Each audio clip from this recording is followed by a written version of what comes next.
After a few run-ins with the law, he was determined to turn his life around. The first thing he wanted to do was make things right with his family. He wants to do whatever he can do to get that old life back. But before he can correct course, gunshots ring out. The victim had 2 gunshot wounds, one in the hip, one in the head. This appeared to be a cold-blooded execution. Did a long-buried feud float back to the surface? He's just gotten out of state prison. Maybe he had an enemy. Maybe he owed something to somebody. Or was he betrayed by someone closer to home? She's seeing another man. I said to him, please don't shoot him. He had recently gotten to some money, $41,000 to be exact. They put the pieces together. They planned it perfectly. But is that enough to get away with murder? There were a lot of holes in the story. He put the gun to my head and he said, get the out of my way. They're pointing the fingers at one another. So who, if anyone, is telling the truth? Wait. What do you want?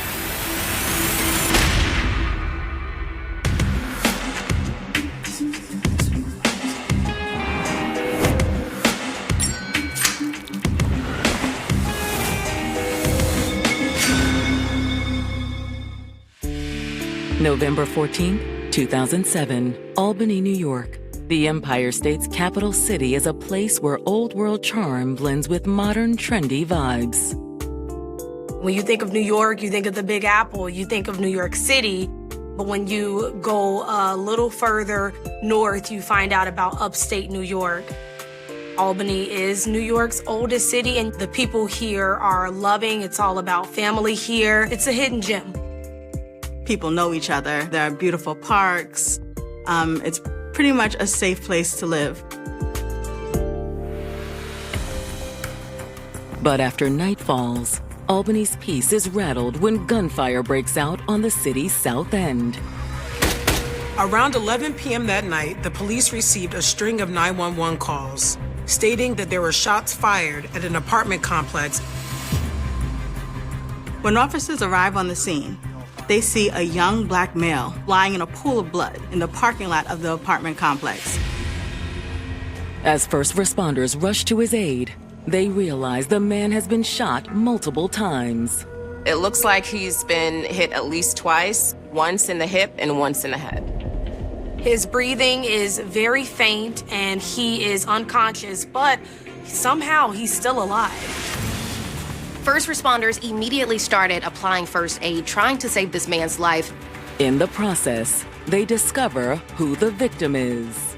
Here you go, officer. They were able to identify him as 32-year-old Tyrone McCoy. They were focused on everything that they could to try to keep Tyrone alive. New York native Tyrone McCoy was determined to soar above his humble beginnings.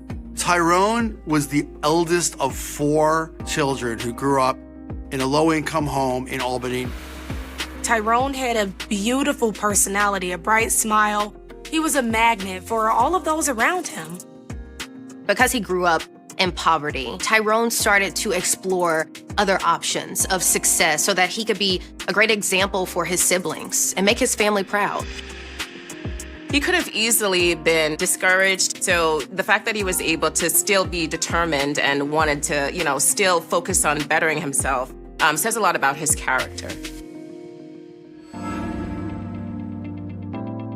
As Tyrone was starting a new chapter in his life, there was a glimmer of hope for him. Tyrone met a woman from his hometown named Tamara. The moment they first met, he thought she was beautiful, that she was funny. He was immediately wowed by her beauty, her intelligence, and the two just hit it off. You got kids or something? Nah, maybe one day. What about you? I've got 2, but their dad isn't around. They talked for hours, and the conversation just flowed like they'd known each other forever. Well, you want to get out of here? Sure. Before he knew it, Tyrone was falling in love. It didn't take long at all for Tyrone to fall hard for Tamara. They were inseparable. He would do anything for her. They end up getting together, getting married, and they have a child on their own. For Tyrone, this was the life he always dreamed of. But unfortunately, Tyrone's desire to provide for his family got him into some trouble. Unfortunately, he gets involved in some criminal action. Tyrone was arrested for robbery in 1997. He was sentenced for 3 years. He was released in 2000, and he decided that was the moment he was going to make a 180 on his life and get back on track. However, Tyrone eventually fell off course again. While Tyrone and Tamara were building a life together, Tyrone was arrested yet again for drug charges. And unfortunately, this time it's a much longer sentence, a 24-year sentence, as opposed to the 3-year stint he had done earlier. Behind bars for a second time, Tyrone was consumed by guilt for the position he'd put his family in. It must have been gut-wrenching to just kind of have to give it all up and to know that he wouldn't be able to provide for his family like he had wanted to. However, Tyrone was determined to make things right. So he became a model prisoner. He stayed out of trouble. He did everything that he could. And eventually, his good behavior paid off. Instead of serving the entire 24 years, he ends up getting out in February of 2007. Tyrone? And the first thing he wanted to do was make things right with his family. Can we talk? Sure. But from Tamara's point of view, it wasn't so simple. What's wrong? I'm not sure about this, Tyrone. 4 years had gone by. She decided to move on with her life, and she was quite unsure if she wanted to open those old wounds with letting Tyrone back into her life. Look, please, give me another chance. I promise I'll never do this to you again. I don't know, Tyrone. I need some time to think. Okay. Take your time. I'll be waiting. He wants to do whatever he can do to get that old life back. In an attempt to win Tamara back, Tyrone would take Tamara out on dates. He would buy her expensive gifts. He was determined to put his family back together. He was willing to do whatever it took. As far as he was concerned, there was nothing that could stand between him and Tamara. But now, instead of winning back the love of his life, Tyrone McCoy has been found shot outside an apartment complex in South Albany. When the first responders arrived on the scene, they immediately tried to administer first aid. And as they're helping him, his breathing is shallow. It looks like he's been hit at least twice. The paramedics do everything they can to save Tyrone's life, but it isn't enough. He's gone. The gunshot wounds to Tyrone's head were too severe. He ended up dying on the scene. When homicide detectives arrive to sift through the evidence, one question is at the front of their minds. Who could have done this and why? Tyrone McCoy has a criminal record. He's just gotten out of state prison. Could someone from Tyrone's past have come back to settle a score with him? After getting released from prison in 2007, 32-year-old Tyrone McCoy was trying to put his life back together. Tyrone was ready to turn over a new leaf and begin the life he felt he deserved. He really vowed to turn his life around. He is making his effort to try to win back his wife. But now, instead of reuniting with his family, Tyrone has been taken from them forever after being gunned down at an apartment complex in South Albany. The question is immediately, who did this? Who shot Tyrone? Based on Tyrone's background, one possibility has already occurred to the investigators. Tyrone McCoy has a criminal record. He's just gotten out of state prison.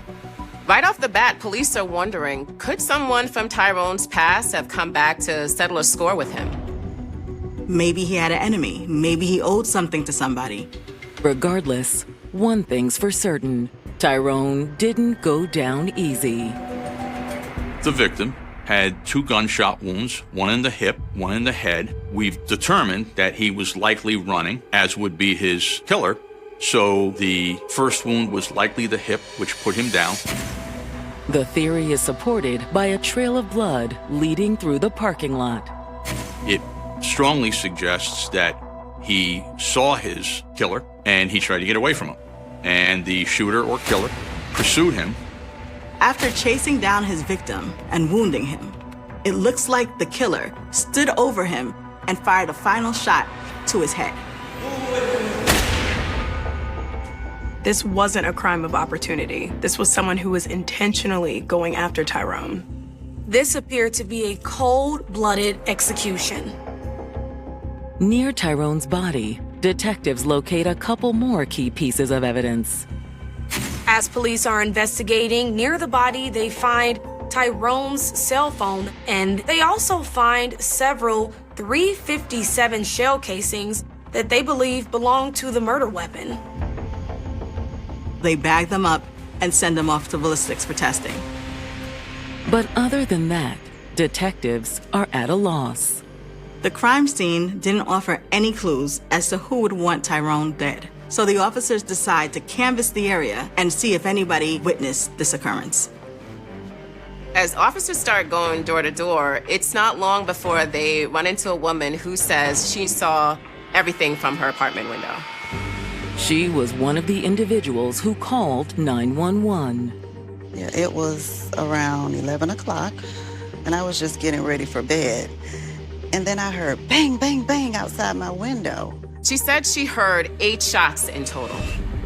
She ran to the window, and that's when she saw 2 men running through the apartment complex parking lot. Detectives are certain one of those men was Tyrone McCoy. She sees the man with the white bandana fire at Tyrone, shoots him. Then the shooter ran to an SUV and drove off. Unfortunately, the witness said it was too dark and she was too far away to make out any identifying information or the license plate. Well, thank you very much for your time. We'll be in touch if we need any more information. But as detectives prepare to leave, another young woman approaches them. Excuse me? Are you the police? Yes. How can we help you? She tells detectives that she has some information that they may want to know. My name's Tamara McCoy. Tamara tells detectives that she is Tyrone McCoy's wife. She says she lives at one of the units in the apartment complex. I think I know what might have happened tonight. That stirred tremendous curiosity from the detectives as to what the real story is. They were finally about to get some answers in this case.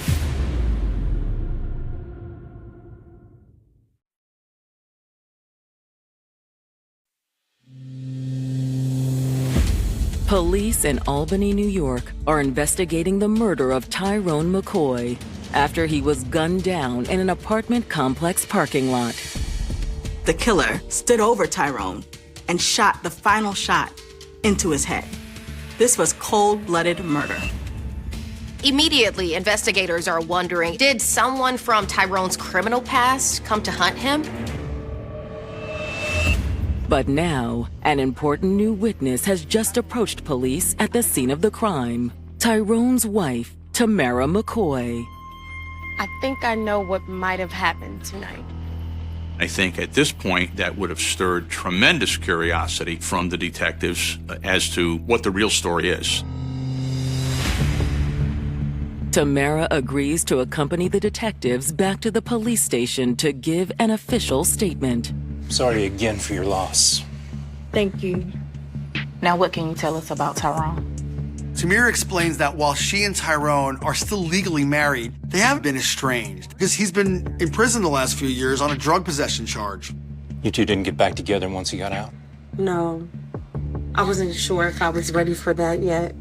However, Tamara said that since Tyrone's been out of prison, he's been trying to woo her and win her back. He keeps buying me presents, taking me out to eat, stuff like that. Tamara hadn't made up her mind of whether she wanted to be reunited with Tyrone, but she also said she didn't wish him any ill will. In fact, Tamara says she was doing her best to set Tyrone up for success. When he got out of prison, she rented a hotel room for him to live in. It's not that far, really, from where Tamara and her kids live. So he's able to come over and visit her, and things seem to be going okay. When was the last time you saw Tyrone? A few hours ago. We went out to eat tonight. Tamara told police she had gone out to dinner with Tyrone that very night. He dropped her off and she went upstairs to her apartment. A few minutes later, she heard gunshots. But Tamara says she didn't realize Tyrone was the target of those gunshots until she heard the buzz around the apartment complex.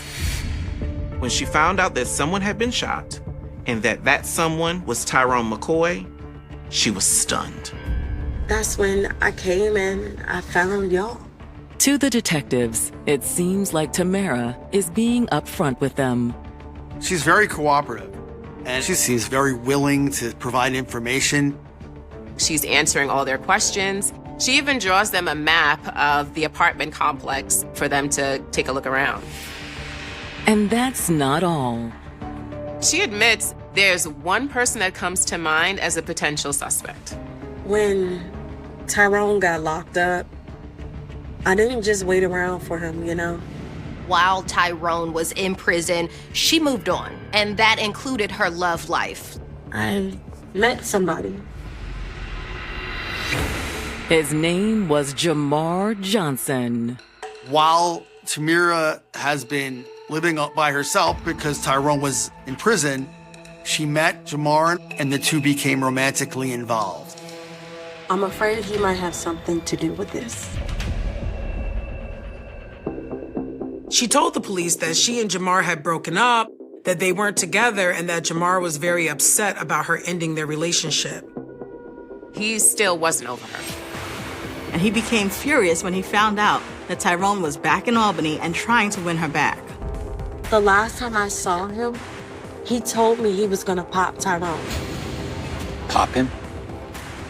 According to Tamara, Jamar had gotten so angry with Tyrone that he was threatening to shoot him. Now it seems like he may have followed through on his threats.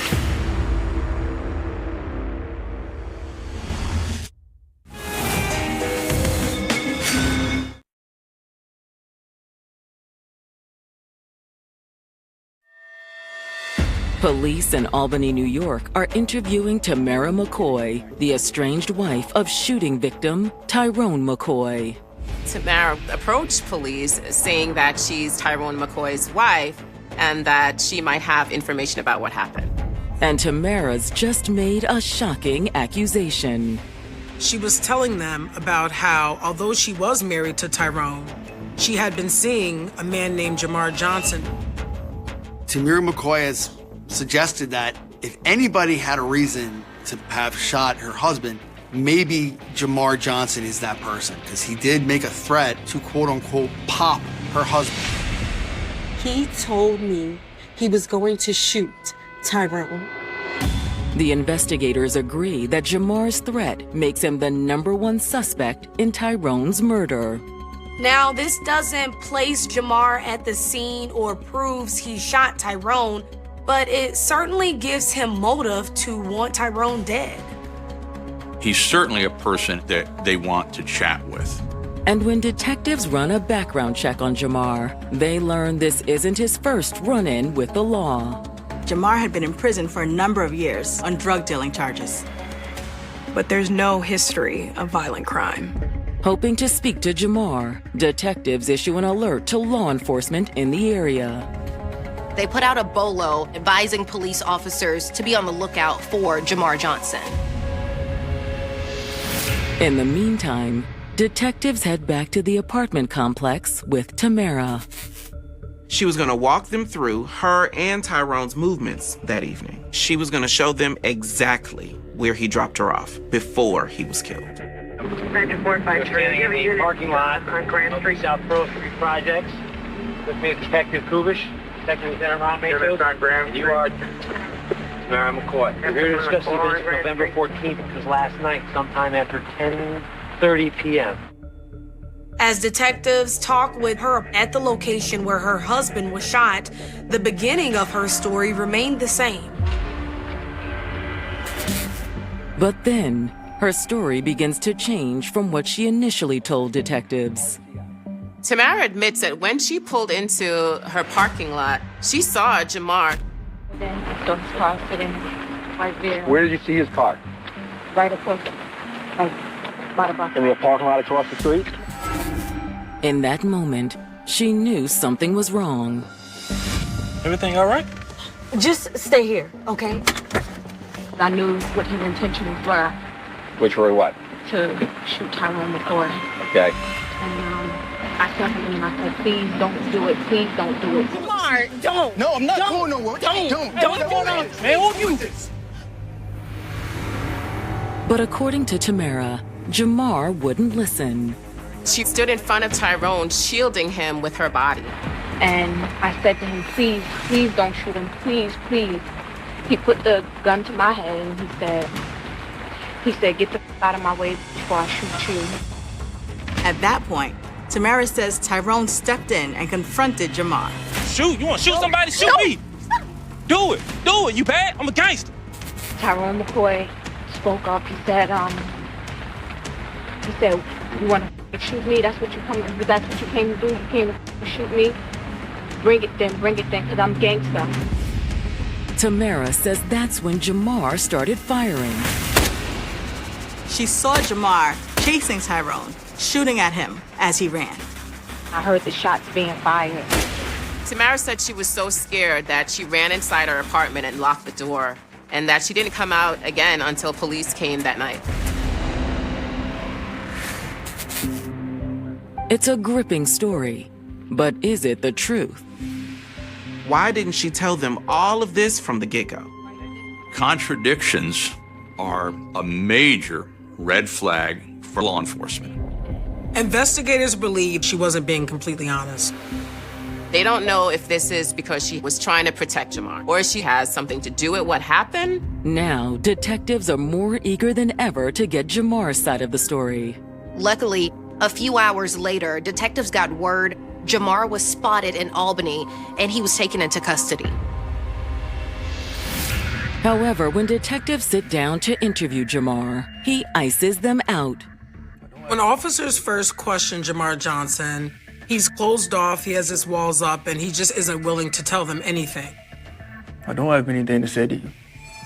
He goes for nothing. He knows nothing. He wasn't there. That's his story, and he's sticking to it. But the investigators have an idea to break down his walls. They go talk to Tamara and ask her to go talk to Jamar and tell him to just be honest. They suggest that she tells him to tell the truth, and she agrees to do it. When Tamara walked into that room, Jamar's jaw about fell off his face. It was like he saw a ghost. Tamara, what are you doing here? You have to tell them what happened, Jamar. Why? Did you? Yes. After Tamara speaks to Jamar, he breaks down and he decides that he's gonna come clean and tell the police everything. But the detectives aren't ready for the bombshell he's about to drop. All right. So you want to know the truth? Jamar, he reveals that, yes, he was in fact the shooter. He did in fact shoot Tyrone. But he says it wasn't his idea. Well, then whose idea was it? It was hers. She set this whole thing up. He says Tamara was the mastermind behind this entire plot.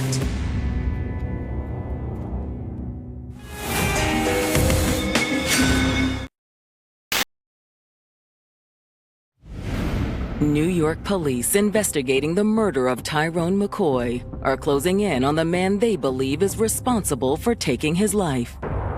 They've identified Jamar Johnson as their primary suspect based on Tamara, Tyrone's estranged wife, telling them that she's been involved in a love triangle with both men. And I said to him, please, please don't shoot her. He put the gun to my head and he said, get the out of my way before I shoot you.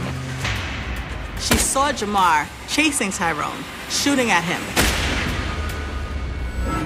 But Jamar has just made a shocking allegation that will turn the case on its head. The whole thing wasn't even my idea. Well then, whose idea was it? It was hers. She set this whole thing up. Jamar admits that while he may have been the one that pulled the trigger, none of this would have ever happened if Tamara wasn't pulling the strings. She told me to kill him. Jamar also says the motive for the crime wasn't jealousy. It was money. Jamar says, look, I had no animosity toward Tyrone McCoy. Once Tyrone got out of prison, he reached out to Tamara and told her that he had recently gotten into some money, $41,000 to be exact. Was it an inheritance or something? No. He held some spot up. Tyrone told Tamara that after he was released from prison in February, he participated in a robbery in New York City, and that's how he got the $41,000. That's when Tyrone started trying to rebuild his relationship with his wife.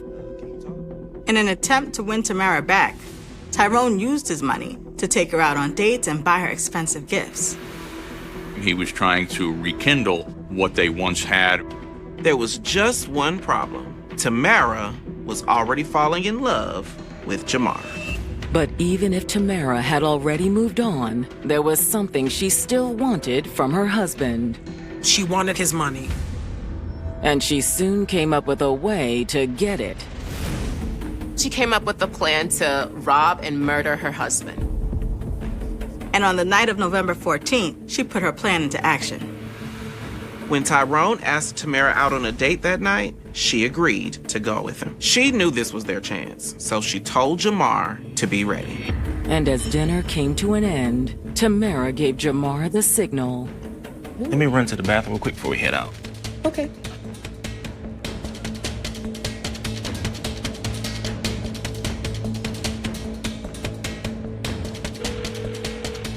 Hey, we're about to leave soon. You ready? She called me from some restaurant. She told me to come to the apartment right now. Jamar says that when Tamara called from her cell phone that night, it was to tell him that the hit was a go. Jamar admits he drove to the apartment and laid in wait until Tyrone and Tamara pulled up. After Tamara got out, he approached the vehicle. I was already there waiting. I started walking up to him. Tyrone saw me. Oh, shit. I'm sorry, Tyrone. Tyrone took off on foot. Jamar fired the gun several times as he took off after him.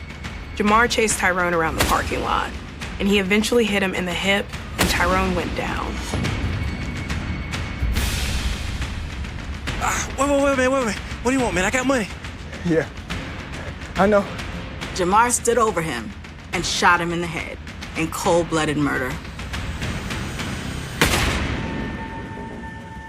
What did you do with the gun? I threw it in the Hudson River. It's a stunning confession from the man police are now certain took Tyrone's life. Following Jamar's confession, Albany police charge him with murder and they book him in Albany County Jail. However, Jamar's confession isn't enough to also charge Tamara for the murder plot. Detectives are now looking at two people who agree and effectively confess to being at the scene, but they're pointing the fingers at one another. So who, if anyone, is telling the truth? It's possible Jamar wants to bring Tamara down with him because she ratted on him to the police. And maybe the story he was telling was payback for her snitching on him. To get to the truth, The investigators need more evidence. When police manage to unlock Tyrone's cell phone, they find a clue, which appears to support Jamar's version of events. They find pictures of a large amount of cash in what appears to be a hotel room.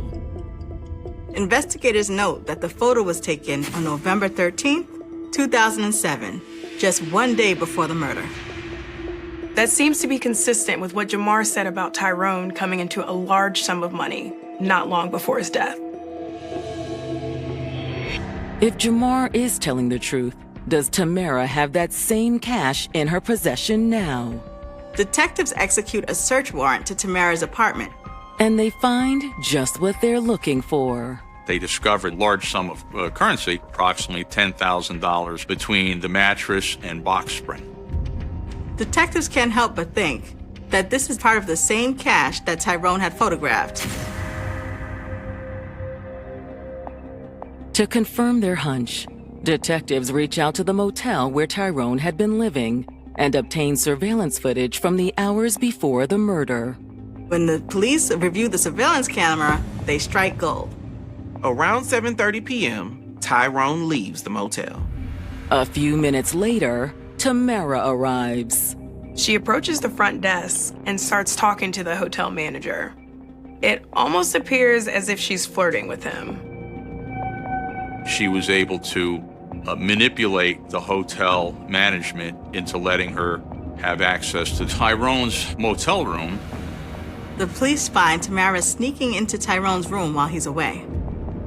She's in the room for about 5 minutes, and then she leaves. What was she doing in there without Tyrone?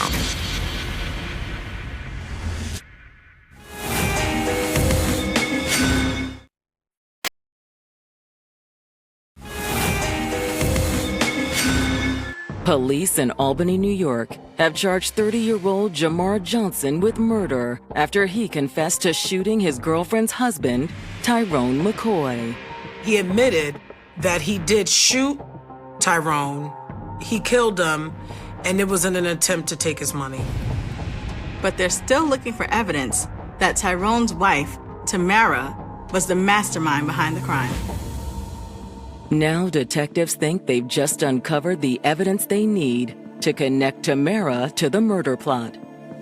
They were able to obtain the surveillance footage from the hotel where Tyrone was staying. The surveillance images show Tamara getting into the motel room without Tyrone, suggesting that she was in fact attempting to steal from him. They believe she robbed him. When the investigators present their findings to a grand jury, they agree. The jury decides to indict Tamara on second-degree murder, conspiracy, and manslaughter. But with only circumstantial evidence tying her to the homicide, this case is going to be anything but easy. In November 2008, Jamar Johnson is the first of the accused couple to stand trial. Jamar Johnson is really, presented as this third person in a love triangle. A person whose role in this was both as the person who was the other man and the trigger man. But in a surprising move, Jamar takes the stand and claims that he never confessed to shooting Tyrone. He claims the police made it all up. He denies everything. Jamar was like blaming everybody else but himself. He said at one point, "I'm no monster, I'm no killer," and he was really portraying the picture of himself as a victim of the judicial system.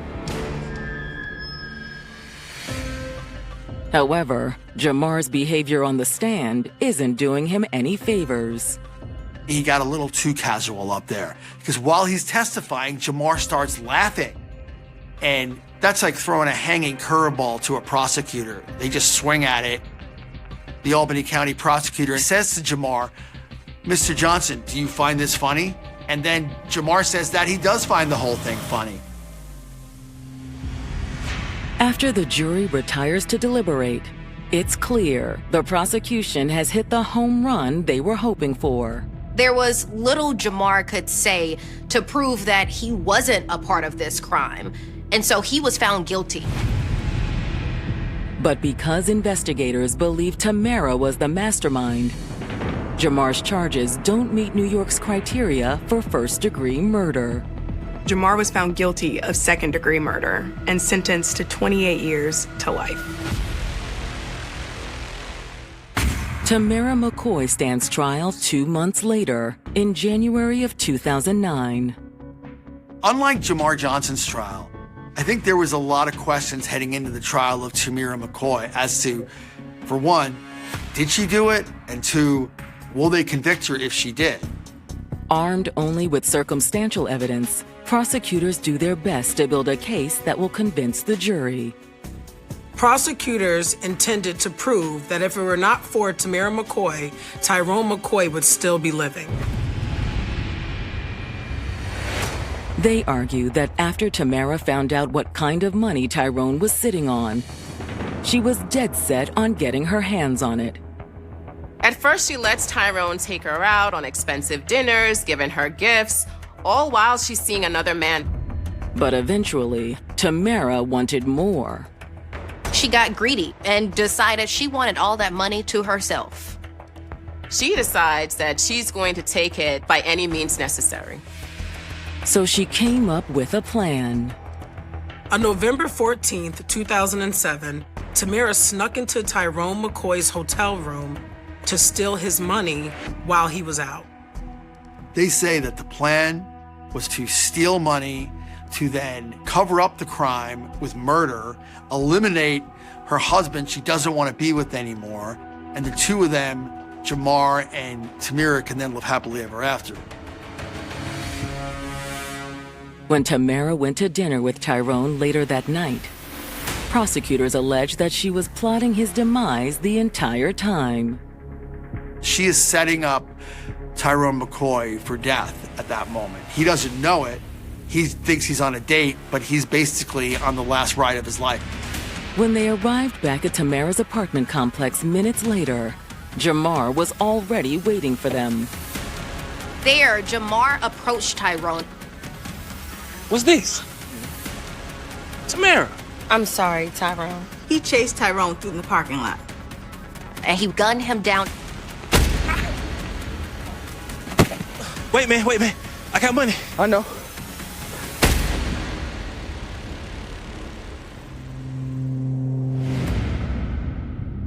The lead prosecutor tells the jury this is one of the most premeditated murder cases he has ever tried. But prosecutors say when the murder was completed, Tamara's clever scheme was far from over. As much as Jamar thought that he and Tamara were in love, she was just using him. She then turned on her boyfriend, telling police that Jamar acted all on his own and she knew nothing of the crime. His name is Jamar Johnson, and I'm afraid he might have something to do with this. She essentially made Jamar the fall guy. What are you doing here? The irony is if she hadn't thrown Jamar under the bus in the first place, maybe they both would have gotten away with it. She thought that Jamar was infatuated enough with her to continue to be her puppet, but she was wrong. When he found out that she was throwing him under the bus, all loyalty went out the door. The jury isn't falling for Tamara's charms either. The jury deliberated for less than 3 hours, and they found Tamara McCoy guilty on all charges, including second-degree murder and conspiracy. The judge sentenced her to 25 years to life in prison. Tamara spends 11 long years behind bars, until she's up for parole in 2020. The parole board opted to release Tamara early. New York State's parole board, particularly under Governor Cuomo's administration, they began to be very, very light-handed. So the system says Tamara paid her price to society. Today, Tamara McCoy is once again a free woman, while Jamar Johnson remains in the custody of the New York State prison system. He won't be eligible for parole until May of 2036. One of the most tragic aspects of this case is Tyrone was a man trying to get his life back on track. And he thought that getting back together with his wife would help him do that. But instead, it ended up leading to his demise. When you take a person's life, you deprive that person of what he or she may have been able to do. When a life is lost, that life is lost. Tyrone McCoy wasn't perfect, but he had friends and family who loved him. He didn't deserve what happened to him. On a quiet stretch of roadside, where passing cars barely slowed and the wind carried more dust than voices, a single metal barrel sat abandoned beneath the open sky. It looked like nothing more than discarded junk, the kind of object people learn to ignore after seeing too many forgotten things scattered across forgotten places. But when investigators forced the rusted lid open, they were confronted with a discovery so horrifying that it would linger in police files for decades. Inside was the body of a young girl. No identification, no missing persons report that led directly to her. No witness waiting to come forward. No obvious suspect. Just a child whose life had ended in unimaginable violence, hidden inside a barrel as though someone believed she would disappear forever. In that moment, the investigation began with almost nothing. Detectives could estimate her age. They could study her clothing. They could examine the condition of her remains and document every visible injury. They collected fingerprints where possible, photographed every detail, measured every inch of the scene, and searched the surrounding area for tire tracks, footprints, cigarette butts, discarded packaging, anything that might connect the barrel to whoever left it behind. The crime scene became a carefully mapped puzzle, but nearly every piece appeared to be missing. For investigators, the most urgent question was painfully simple. Who was she? Without a name, there could be no family to interview, no timeline to reconstruct, no friends to describe her final days. Every homicide investigation begins with the victim, because understanding who someone was often explains why they became a target. In this case, detectives did not even have that first step. The little girl quickly became known only by the heartbreaking nickname that newspapers would repeat for years: the girl in the barrel. As word spread, local communities reacted with disbelief. Parents held their children a little closer. Schools reminded students never to speak to strangers.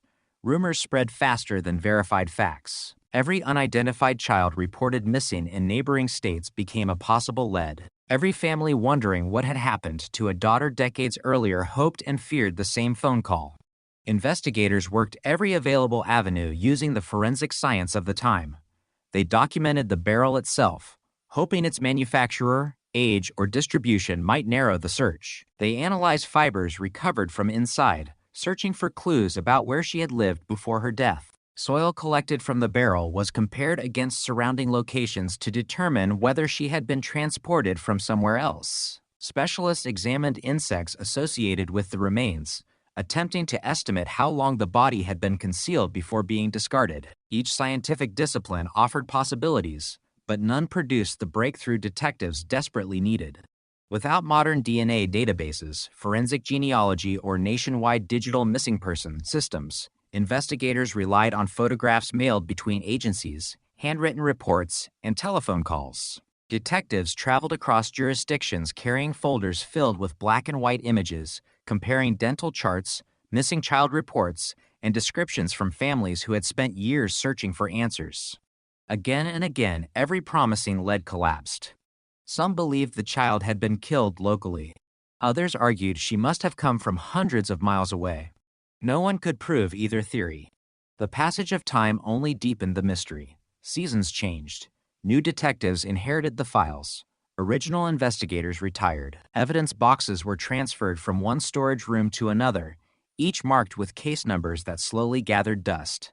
The barrel remained in evidence. So did every photograph, every laboratory report, every witness statement, every anonymous tip that had once seemed important.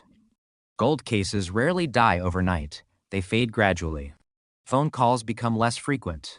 Newspaper headlines disappear. Public attention moves elsewhere. Yet somewhere inside every detective assigned to the file remained the uncomfortable realization that a murderer had escaped accountability while a child still rested in official records without a confirmed identity. Years later, advances in forensic anthropology breathed new life into investigations involving unidentified victims across the country. Specialists carefully re-examined skeletal remains using improved methods for estimating age, ancestry, stature, and facial characteristics. Artists worked alongside scientists to produce facial reconstructions intended to show the public what the young victim may have looked like during life. When those reconstructed images were released, hope briefly returned. Someone would recognize her. Someone had to. Tips flooded into investigators' offices. Families compared old photographs. Genealogists volunteered assistance. Amateur investigators studied every published detail, convinced they could identify the child where professionals had failed. But every comparison ended the same way. Not her. Not her. Not her. The frustration became almost unbearable for those closest to the investigation. Detectives often described cold cases as conversations interrupted by time. Every unanswered question created another silence. Every dead witness, every lost document, every memory faded by decades pushed the truth a little farther away. Still, they refused to surrender. Evidence preservation became increasingly important. Laboratory technology improved year after year, allowing scientists to recover biological material from evidence once considered unusable. What previous generations viewed as exhausted evidence suddenly became valuable again. Tiny biological traces invisible to investigators decades earlier could now reveal information impossible to imagine when the case first began. The girl in the barrel waited quietly inside those evidence rooms while science slowly caught up. Outside police headquarters, society transformed. Computers replaced filing cabinets. National databases connected agencies that once worked in isolation. Digital records replaced handwritten cards.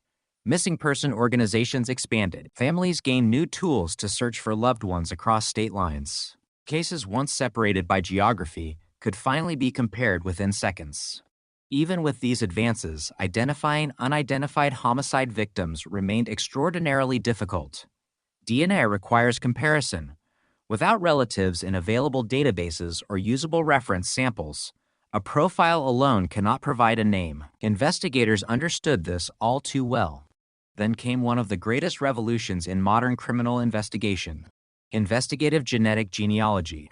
Unlike traditional forensic comparisons, this approach searched for distant biological relatives through publicly available genetic databases where participants had chosen to allow law enforcement matching under specific conditions. Instead of looking for an exact match, analysts searched for cousins, sometimes third or fourth cousins, whose shared DNA could gradually reveal an extended family tree. It sounded almost impossible. Build an entire family tree from tiny fragments of shared genetic information. Trace generations backward, then forward again. Eliminate thousands of names. Find the one child who disappeared before anyone connected the dots. Cases once considered permanently unsolvable suddenly began collapsing one after another. Unknown murder victims received their names back. Serial killers were identified decades after their crimes. Families who had spent lifetimes without answers finally learned the truth. Detectives responsible for the girl in the barrel case watched these developments with growing optimism. If other unidentified children could finally be named, perhaps this little girl could too. The process, however, was neither quick nor simple. Scientists first needed viable DNA. Then laboratories had to generate high-quality genetic profiles. Genealogists spent months constructing enormous family networks extending across multiple generations, reviewing birth certificates, marriage records, census documents, newspaper archives, cemetery registries, military files, adoption records, and immigration histories. Every connection required verification. Every assumption demanded evidence. One mistaken branch could send the entire investigation in the wrong direction. While experts quietly worked behind the scenes, the public knew almost nothing. There were no dramatic press conferences, no televised raids, no suspects led away in handcuffs. Only researchers sitting before computer screens, comparing names that had not been spoken together in decades. Some investigations advanced through interrogations. Others advanced through patience. And this one depended almost entirely on patience. Eventually, tiny pieces of the puzzle began fitting together. A distant cousin led to another branch. That branch led to another surname. Another surname connected to historical records. Historical records pointed toward a family whose story included a little girl who had vanished long ago under circumstances that had never fully made sense. Detectives moved cautiously. Hope had misled them before. Confirmation required additional DNA comparisons, documentary evidence, and careful verification with surviving relatives. Every step had to withstand scientific scrutiny because one mistake would not only damage the investigation, it would reopen unimaginable emotional wounds for innocent families. As investigators prepared for what they believed could become the most significant breakthrough in the case's history, one haunting truth remained impossible to ignore. Someone had stolen this child's identity once through violence. A time had stolen it again through silence. Now, after nearly 4 decades, science stood on the edge of giving it back. The question that had echoed through police stations, forensic laboratories, and evidence rooms for years, who was she, was finally closer to an answer than it had ever been before. But identifying the victim would solve only half of the mystery. Somewhere beyond that long-awaited name lay an even darker question, one that had haunted investigators from the very beginning. Who put the girl in the barrel, and why? The barrel had been sitting beside County Road 18 for so long that most drivers no longer noticed it. Rust had eaten away at its blue paint until only thin streaks of color clung to the metal beneath layers of dirt. Wild grass curled around its base, and every winter another blanket of dead leaves settled against it before spring winds swept them away again. It looked exactly like the thousands of abandoned drums scattered across forgotten industrial backroads, worthless, harmless, invisible. Until the morning, a highway maintenance crew decided to move it. At 7:42 a.m., one of the workers hooked a chain around the barrel and dragged it toward the shoulder. The lid shifted. A smell escaped first. Not the ordinary scent of stagnant rainwater or rotting vegetation, but something heavier, older, something that made 3 grown men stop talking at exactly the same moment. One of them climbed onto the truck and peered inside. Seconds later, he stumbled backward, nearly falling into the ditch as he screamed for someone to call the police. By noon, the lonely stretch of road had transformed into a sea of flashing red and blue lights. Crime scene tape snapped violently in the wind while forensic photographers documented every inch of the surrounding landscape. Detectives spoke in hushed voices. Deputies pushed curious onlookers farther away. Television helicopters circled overhead before the first official statement had even been released. Inside the barrel was the body of a young girl. No wallet. No identification. No fingerprints in any searchable database. No clothing labels that could reveal where she had lived. Nothing except a faded silver locket around her neck. When investigators forced the tiny clasp open, they expected to find a photograph. Instead, it was empty. An empty locket around the neck of an unknown child. Before sunset, every major television station carried the same headline. Who is the girl in the barrel? The question spread across the country faster than investigators could process evidence. Within hours, tip lines were overwhelmed. Some callers claimed they recognized the girl. Others insisted they had seen suspicious vehicles parked near County Road 18 months earlier. Psychics offered visions. Conspiracy theorists blamed organized crime. One anonymous caller whispered only 7 words before hanging up. That you found her, but you're too late. Police traced the call. It led nowhere. Detective Nathan Mercer had worked homicide for 23 years. He had seen mass shootings, serial predators, domestic murders, and disappearances that ended in places no family should ever imagine. Nothing unsettled him quite like unidentified victims. A murder investigation always begins by asking who the victim was. Without that answer, every other question floats in darkness. Mercer stood beside the evidence table watching forensic technicians carefully remove the girl's belongings. A small sweater, a pair of worn sneakers, the silver locket, a faded ribbon tied around one wrist. Nothing expensive, nothing distinctive, nothing capable of speaking for the dead. The county medical examiner estimated she had been between 11 and 13 years old. She had likely been deceased for years, long enough that nature had erased nearly every obvious clue. But not every clue. There was evidence of restraint, evidence of repeated injuries before death, evidence suggesting whoever killed her had taken extraordinary care to conceal both the crime and the victim's identity. This was not random violence.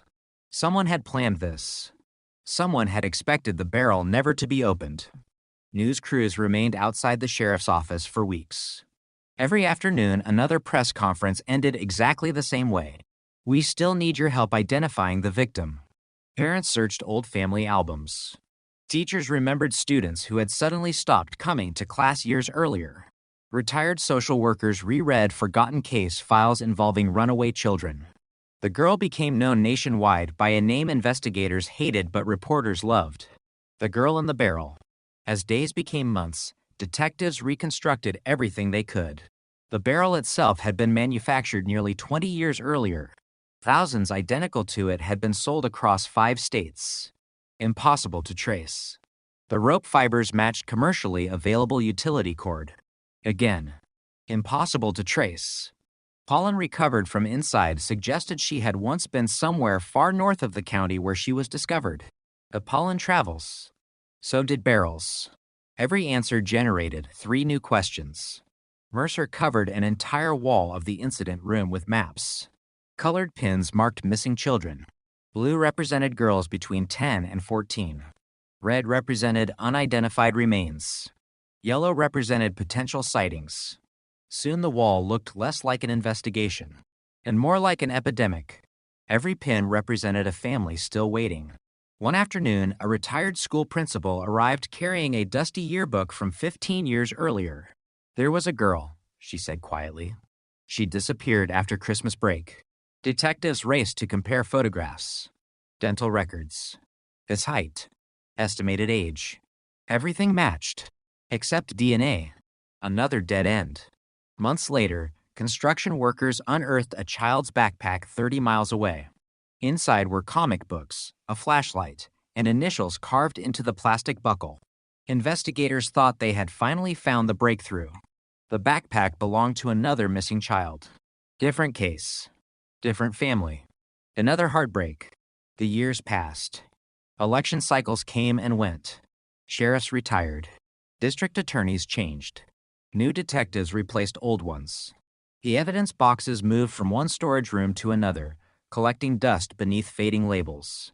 Case file 18, 447. Unknown female. Open. Mercer refused to let anyone archive it permanently. Every January, he reopened the file. Every January, he reread every witness statement from beginning to end. Every January, he noticed details he had somehow missed before. Most proved meaningless. One did not. Hidden among thousands of pages was a statement from a truck driver interviewed only 3 days after the barrel had been discovered. He claimed he remembered seeing an old white delivery van parked near County Road 18 years earlier. At the time, investigators dismissed him. No license plate. No company logo. No exact date. Just another unreliable memory. But Mercer looked closer. The driver had described something unusual. The van's rear doors were painted black instead of white. An odd detail. Specific enough to matter. Mercer searched archived vehicle registrations. Nothing. Insurance databases. Nothing. Newspaper photographs. Nothing. Weeks became months. Then one night, an evidence analyst walked into his office carrying an old photograph recovered from a local newspaper archive. In the background of a county fair, barely visible, parked beside a food stand, was a white delivery van with black rear doors. The image was grainy, the license plate unreadable. Yet for the first time in years, the investigation had something tangible. Detectives enlarged the photograph using every enhancement technique available. They identified the fair, the exact weekend, vendor permits, parking assignments, hundreds of names. Every vendor became a potential witness. Most remembered nothing. Some had died. Others had moved overseas. One elderly mechanic remembered repairing a delivery van matching the description. It always smelled funny, he said. Like bleach. Records from his repair shop had long since been destroyed. Another dead end. Or so it seemed.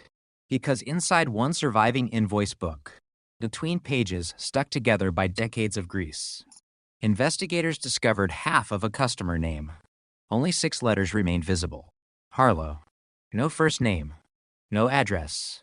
No phone number. Just 6 fading letters. Mercer pinned the fragment beside the giant county map. He stared at it every morning. Harlow. Was it a surname? A business? A street? A false name? Nobody knew. Meanwhile, the girl still had no identity. No birthday. No family notified. No grave bearing her real name. The case slowly became something larger than a homicide. It became an obsession. Journalists returned every anniversary. Podcast hosts built entire series around the mystery. Online forums analyzed every released photograph frame by frame. Some believed multiple killers were involved. Others insisted corrupt officials had hidden the truth. None of the theories could be proven. Mercer ignored them all. Evidence. Only evidence mattered. Then, 18 years after the barrel had first been opened, a young forensic scientist named Dr. Evelyn Shaw requested permission to re-examine every preserved biological sample. Technology had changed dramatically since the original investigation. DNA extraction methods now recovered profiles from material once believed useless. Mercer approved immediately. He watched silently through laboratory glass as technicians opened evidence packages sealed decades earlier. Tiny fragments. Invisible to the naked eye. The entire future of the investigation rested upon them. Hours turned into days. Days into weeks. Then, late one rainy evening, Mercer received a call that would keep him awake for the rest of his life. The laboratory had found something. Not a complete answer. Not yet. But for the first time in nearly 20 years. The girl in the barrel had left behind a voice. It wasn't spoken in words. It was written inside her DNA. Nathan Mercer had already loosened his tie, shut off the lights in his office, and reached for the keys lying beside an empty coffee cup that had gone cold hours earlier. His phone vibrated once. The caller ID'd read only one name, Dr. Evelyn Shaw. Mercer answered before the first ring had finished. "We have a profile." Silence. Not because Mercer didn't understand what she had said. Because he did. For 19 years, the investigation had been built on fragments, weathered evidence, faded photographs, contradictory witness statements, anonymous tips, dead leads. Every detective assigned to the case dreamed of hearing those 3 words. Now they finally had. Not a complete DNA profile. Not perfect. But enough. Enough to begin asking different questions. By sunrise, the sheriff's forensic conference room was filled with investigators who had spent years believing they would never see progress in the case. Detectives who had inherited the file from retired officers now sat beside rookies who had only read about the girl in the barrel during academy training. On the large screen at the front of the room, Dr. Shaw displayed a series of colored graphs. No dramatic photographs. No suspect sketches. Just science. "This profile isn't suitable for a direct identification," she explained, "but it's suitable for genealogical comparison." The room remained silent. Everyone understood what that meant. Traditional DNA searches looked for exact matches. Genealogical searches looked for family, not parents, not siblings, sometimes fourth cousins, sometimes relatives separated by generations. One distant connection could become a road leading backward through history. Mercer leaned forward. "How long?" Dr. Shaw didn't answer immediately. She knew detectives hated uncertainty. "It could take weeks." She paused. "It could take a year." It took 4 months. For months of comparing names buried inside public records. Birth certificates. Marriage licenses. Military records. Church registries. Obituaries. School enrollment books. Old census reports scanned from yellowing paper. Every connection was another branch. Every branch split into more branches. The family tree grew so large that one entire wall of the genealogy office disappeared beneath printed charts connected with colored string. Thousands of names. Thousands of lives. All because one unknown girl had died without leaving her name behind. Then something changed. A distant genetic relative appeared. Not close enough to identify the victim, but close enough to narrow the search. The ancestor they shared had lived nearly a century earlier in the Appalachian Mountains. His descendants scattered across the country: Illinois, Kentucky, Missouri, Colorado, Nevada. The investigators started eliminating them one by one. Families with complete records. Families whose daughters were all accounted for. Families with no unexplained disappearances. Slowly, the impossible became manageable. By late autumn, only 3 family branches remained. Mercer stared at the board for hours. 3 possibilities. 3 bloodlines. One belonged to a family still living together. Impossible. Another had no missing children. Eliminated. Only one remained. The Holloway family. It wasn't the name that caught his attention. It was the absence of records. Between 1984 and 1989, several official documents simply stopped. No school records. No medical visits. No tax information connected to one particular child. As if she had quietly disappeared from the paper trail. Mercer requested everything: property records, employment histories, hospital admissions, newspaper archives, social services reports. Most returned nothing unusual, until an intern noticed something everyone else had overlooked. A local newspaper from 1987 carried a tiny article buried on page 12, 3 paragraphs, and no photograph. The headline read, "Local family reports daughter as runaway." The girl's first name had been redacted in archived copies because of juvenile privacy laws. But her age, 12, the same estimated age as the girl in the barrel. Mercer drove 6 hours the next morning. The Holloway house still stood, abandoned, windows broken, roof collapsing beneath decades of neglect. Nature had almost reclaimed it. Neighbors remembered the family. None remembered them fondly. They kept to themselves. The father had a temper. You could hear shouting almost every night. One day they were just gone. Mercer searched county records. The father had died years earlier. Heart failure. The mother entered a nursing facility before passing away. No surviving children listed. Nothing. Again.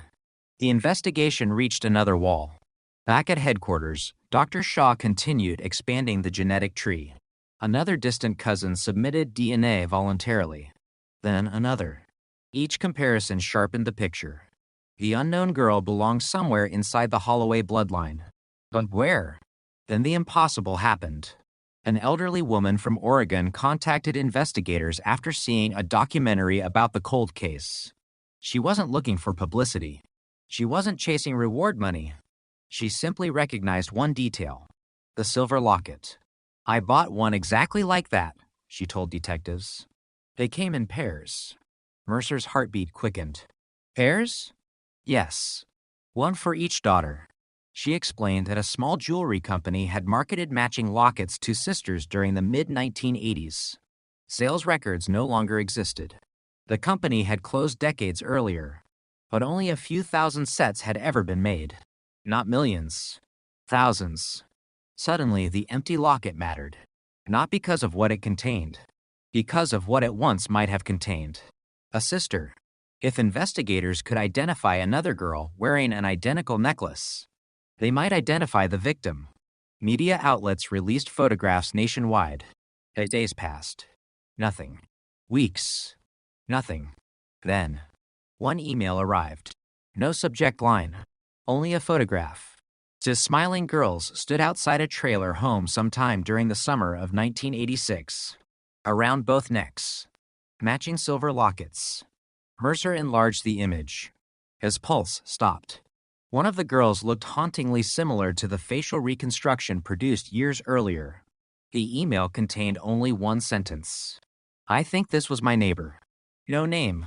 No return address. The sender disappeared. Digital forensic analysts traced the account. Created from a public library. Security footage had already been erased. Another ghost. Yet the photograph was real. Experts confirmed it. No manipulation. No signs of editing. Somewhere, another child had worn the matching necklace. Mercer assembled every investigator available. The photograph became the center of the room. Every object was analyzed. The trailer, the mailbox, the trees, a faded license plate, even shadows. One analyst noticed something almost invisible. A water tower in the distance. The town's name had nearly disappeared beneath rust. But 3 letters remained. Ash. Ash. Ashford? Ash Creek. Ash Hollow?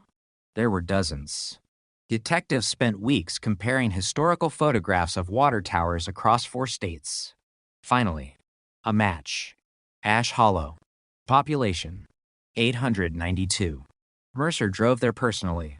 The trailer park was gone, demolished years earlier. A grocery store occupied the land now. But one resident still remembered the family, an elderly mail carrier. I remember 2 little girls. He frowned. They disappeared after the father lost his job. Did anyone report them missing? He shook his head. People moved all the time. He hesitated.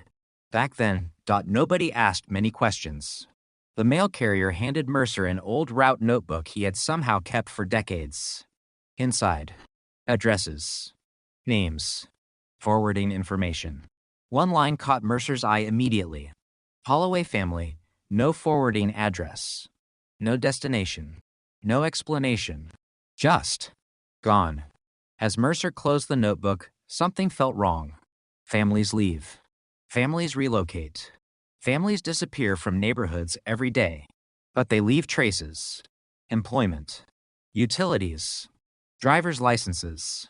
School enrollments. The Holloways had left almost nothing. It was as if someone had erased them deliberately. Back at headquarters, another surprise awaited. Dr. Shaw had completed mitochondrial DNA comparisons. She looked exhausted. She hadn't slept properly in 3 days. Mercer knew the expression. Scientists wore that face only when evidence became stranger than theory. What is it? She slid a report across the desk. The girl. Mercer looked down. Wasn't an only child. He frowned. We already suspected that. Shaw slowly shook her head. No. She pointed to one highlighted paragraph. Our analysis suggests. She swallowed. She may have had an identical twin. The room fell completely silent. For nearly 20 years, investigators had searched for one missing girl. Now, they had to consider the possibility that there had always been 2. For nearly a full minute, nobody in the room spoke. Nathan Mercer stared at the laboratory report as though the words might rearrange themselves into something easier to believe. Around the conference table, detectives exchanged uncertain glances. Some had spent half their careers chasing the identity of one unknown child. Now science had introduced an entirely different possibility. Not one girl. 2. Dr. Evelyn Shaw broke the silence first. Before anyone jumps to conclusions, she said carefully, this isn't absolute proof. Mercer looked up. It isn't. No. She rotated the report toward the others. The DNA markers are highly unusual. They suggest an extremely close biological relationship, closer than ordinary siblings. The most likely explanation is identical twins. But there are other possibilities we still have to eliminate. The room exhaled. Not certainty. Not yet. Ill. The idea refused to leave anyone's mind. If the girl in the barrel had a twin, where was she? Alive? Dead? Missing? Or had she spent 19 years believing her sister had simply vanished? Mercer immediately ordered every genealogical chart revised. No longer were investigators searching for families with one missing daughter. They were looking for evidence of 2 girls. Birth announcements. Hospital records. School photographs. Church directories. Anything. The Holloway family file grew thicker by the hour. Every surviving photograph was digitally restored. Every newspaper archive was re-examined. Every census document enlarged until faded handwriting became readable. Then another inconsistency surfaced. In the 1985 county census, the Holloway household listed for residents. Father, mother, 1 daughter, no second child. But 2 years later, A church Christmas newsletter included a blurry photograph of neighborhood children gathered around a tree. Near the back stood two girls. Same height, same hair, same smile, wearing matching silver lockets. The Mercer pinned the photograph beside the first anonymous image. The resemblance was undeniable. Not identical, but astonishingly close. Enough to raise every detective from their chairs. If they're not twins, one investigator whispered, they're the closest thing to it. The problem was obvious. Neither girl had been identified by name. The church had closed years earlier. Membership records had been destroyed in a flood. The pastor had died. Every straightforward path disappeared as quickly as it appeared.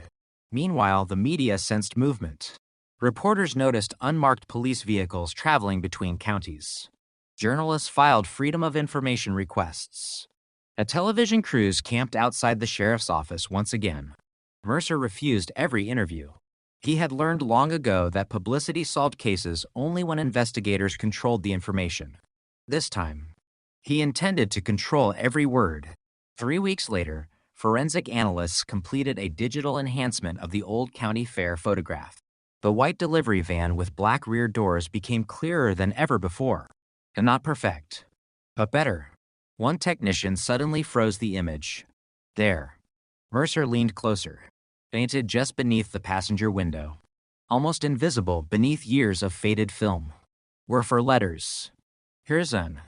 Not a complete word. Not even enough to identify a company, but enough for investigators to search.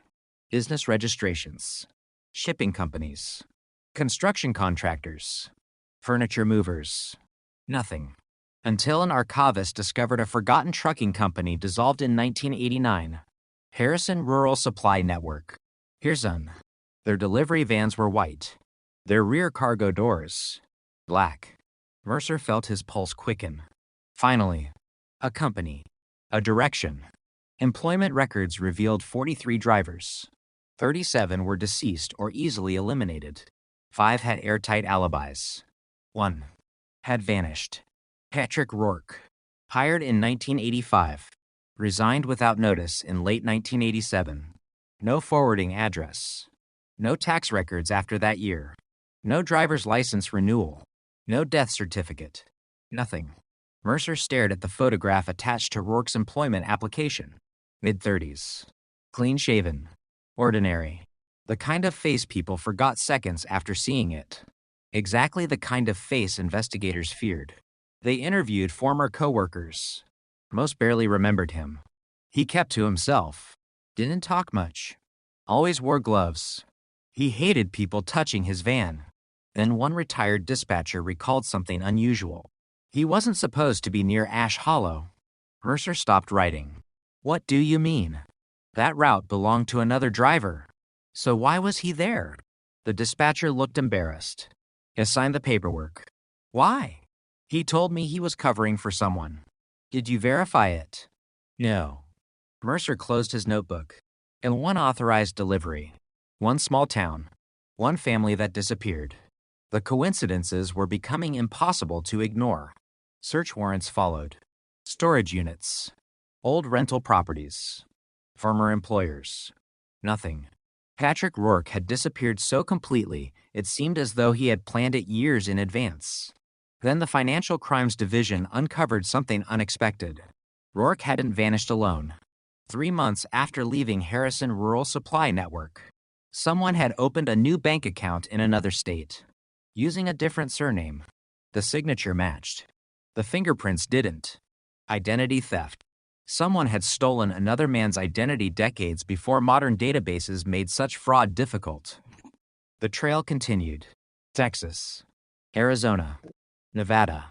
Each move occurred roughly every 2 years. Always before local records became too detailed. Always before neighbors became familiar. A ghost moving through paperwork. Mercer assembled a timeline across the conference room wall. Every relocation. Every employment record. Every rental agreement. Then he noticed something strange. Between each move, there was approximately 1 year, completely unaccounted for. No employment, no address, no taxes, nothing. It was as though Patrick Rourke disappeared annually. Why? Vacation? Prison?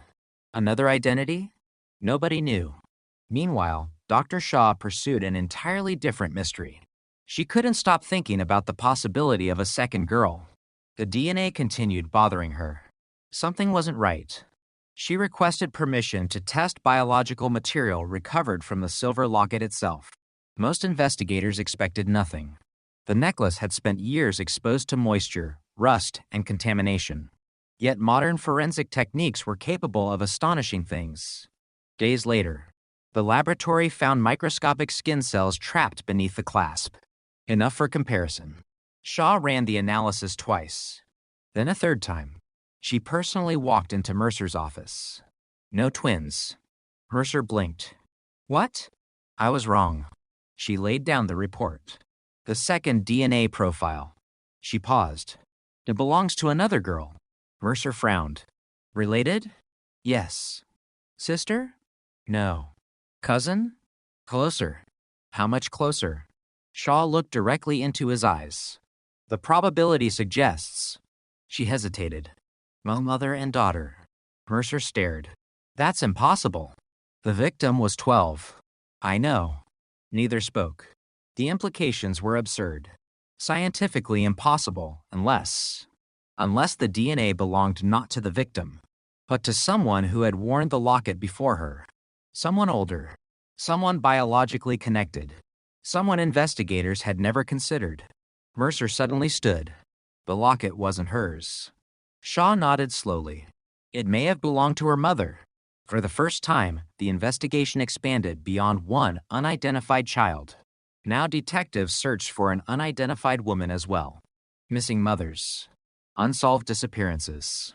Women connected to the Holloway bloodline. The family tree doubled overnight. Then another discovery arrived. The anonymous photograph emailed months earlier contained hidden information no one had noticed. Not digital metadata. Something physical. Magnified hundreds of times, investigators observed a reflection inside the trailer window. Someone had taken the picture from outside. Standing beside the photographer was another person. Only part of the face appeared in the glass. Just one eye. Half a nose. A hat. Enough to identify nothing. Except, the figure appeared to be holding a camera.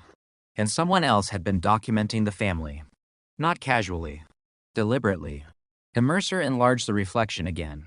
The second person wasn't looking toward the girls. They were looking at the photographer, as if both people had been watching the same family, without wanting the other to know. Two observers. One family. One photograph. The deeper investigators dug. The stranger the mystery became. That evening, Mercer returned home for the first time in 3 days. He poured himself stale coffee and spread copies of the photographs across his kitchen table. The barrel. The locket. The Holloway house. The white van. The smiling girls. The unknown reflection. Individually, each clue seemed almost meaningless. Together, they formed a pattern he couldn't quite recognize. He fell asleep at the table. At 3:14 a.m., his phone rang. Dispatch. A patrol officer had discovered something during the demolition of an abandoned farmhouse 30 miles from Ash Hollow. Workers removing the basement stairs had uncovered a concealed room behind a brick wall. Inside, investigators found children's clothing, old toys, a rusted camera, and dozens of photographs. Every single one featured the same two girls. Mercer arrived before sunrise. The abandoned farmhouse stood alone at the end of a dirt road, surrounded by dying oak trees that groaned beneath a cold autumn wind. From the outside, it looked like every other forgotten rural property: collapsed porch, broken windows, weeds climbing the walls. Nothing about it suggested that, hidden behind a false brick wall beneath the basement stairs, someone had preserved an entire room untouched for decades. Crime-scene tape stretched across the front yard. Floodlights illuminated the entrance. Forensic technicians moved carefully through the basement, photographing every inch before touching anything. Mercer descended the narrow wooden steps. The air changed immediately. Cooler. Still. Almost sealed away from time. The hidden room measured no more than 12 feet by 12 feet, There was no furniture except a rusted metal chair, a wooden table, and 2 shelves covered with dust. Children's toys were arranged neatly across one side of the room. A stuffed rabbit, a music box, colored pencils, a deck of playing cards. None of them looked random. Everything had been placed deliberately, as though someone expected children to spend time there. Mercer's flashlight swept across the opposite wall. His breath caught. Hundreds of photographs, pinned edge to edge. The same 2 girls appeared again and again, playing in a backyard, walking to school, sitting on a swing, eating ice cream, looking out a bedroom window. Every image had been taken from a distance, sometimes from behind trees, sometimes from parked vehicles, sometimes through windows. None of the girls ever looked at the camera. They never knew they were being watched. Jesus, one detective whispered behind him.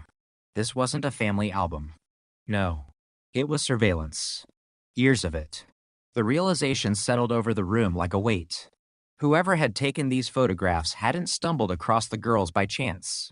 They had followed them, studied them, documented their lives. Mercer moved closer. Every photograph had a handwritten date on the back. The earliest, April 1985. The latest, October 1987. Then they stopped, exactly when the Holloway family vanished. Dr. Evelyn Shaw entered carrying evidence gloves. She examined the camera recovered from the room. A 35mm film camera. Old, but remarkably well preserved. There's still film inside. Mercer looked up. You think it's usable? She nodded. If we're lucky. The entire room fell silent again. Unprocessed film. For over 20 years. If even a handful of frames survived, investigators might finally see something no one had ever seen before. Back upstairs, another discovery was waiting. A forensic archaeologist had begun scanning the property with ground-penetrating radar. The equipment revealed several unusual disturbances beneath the backyard. Not 1, 5. Mercer stared at the monitor. 5 rectangular anomalies. Different sizes. Different depths. His stomach tightened. Excavation began immediately. The first pit revealed nothing but construction debris. The second contained animal remains. The third, empty. By sunset, investigators reached the 4th anomaly. Everyone stopped working as the outline of a small wooden box emerged from the soil. No coffin, just a crude crate.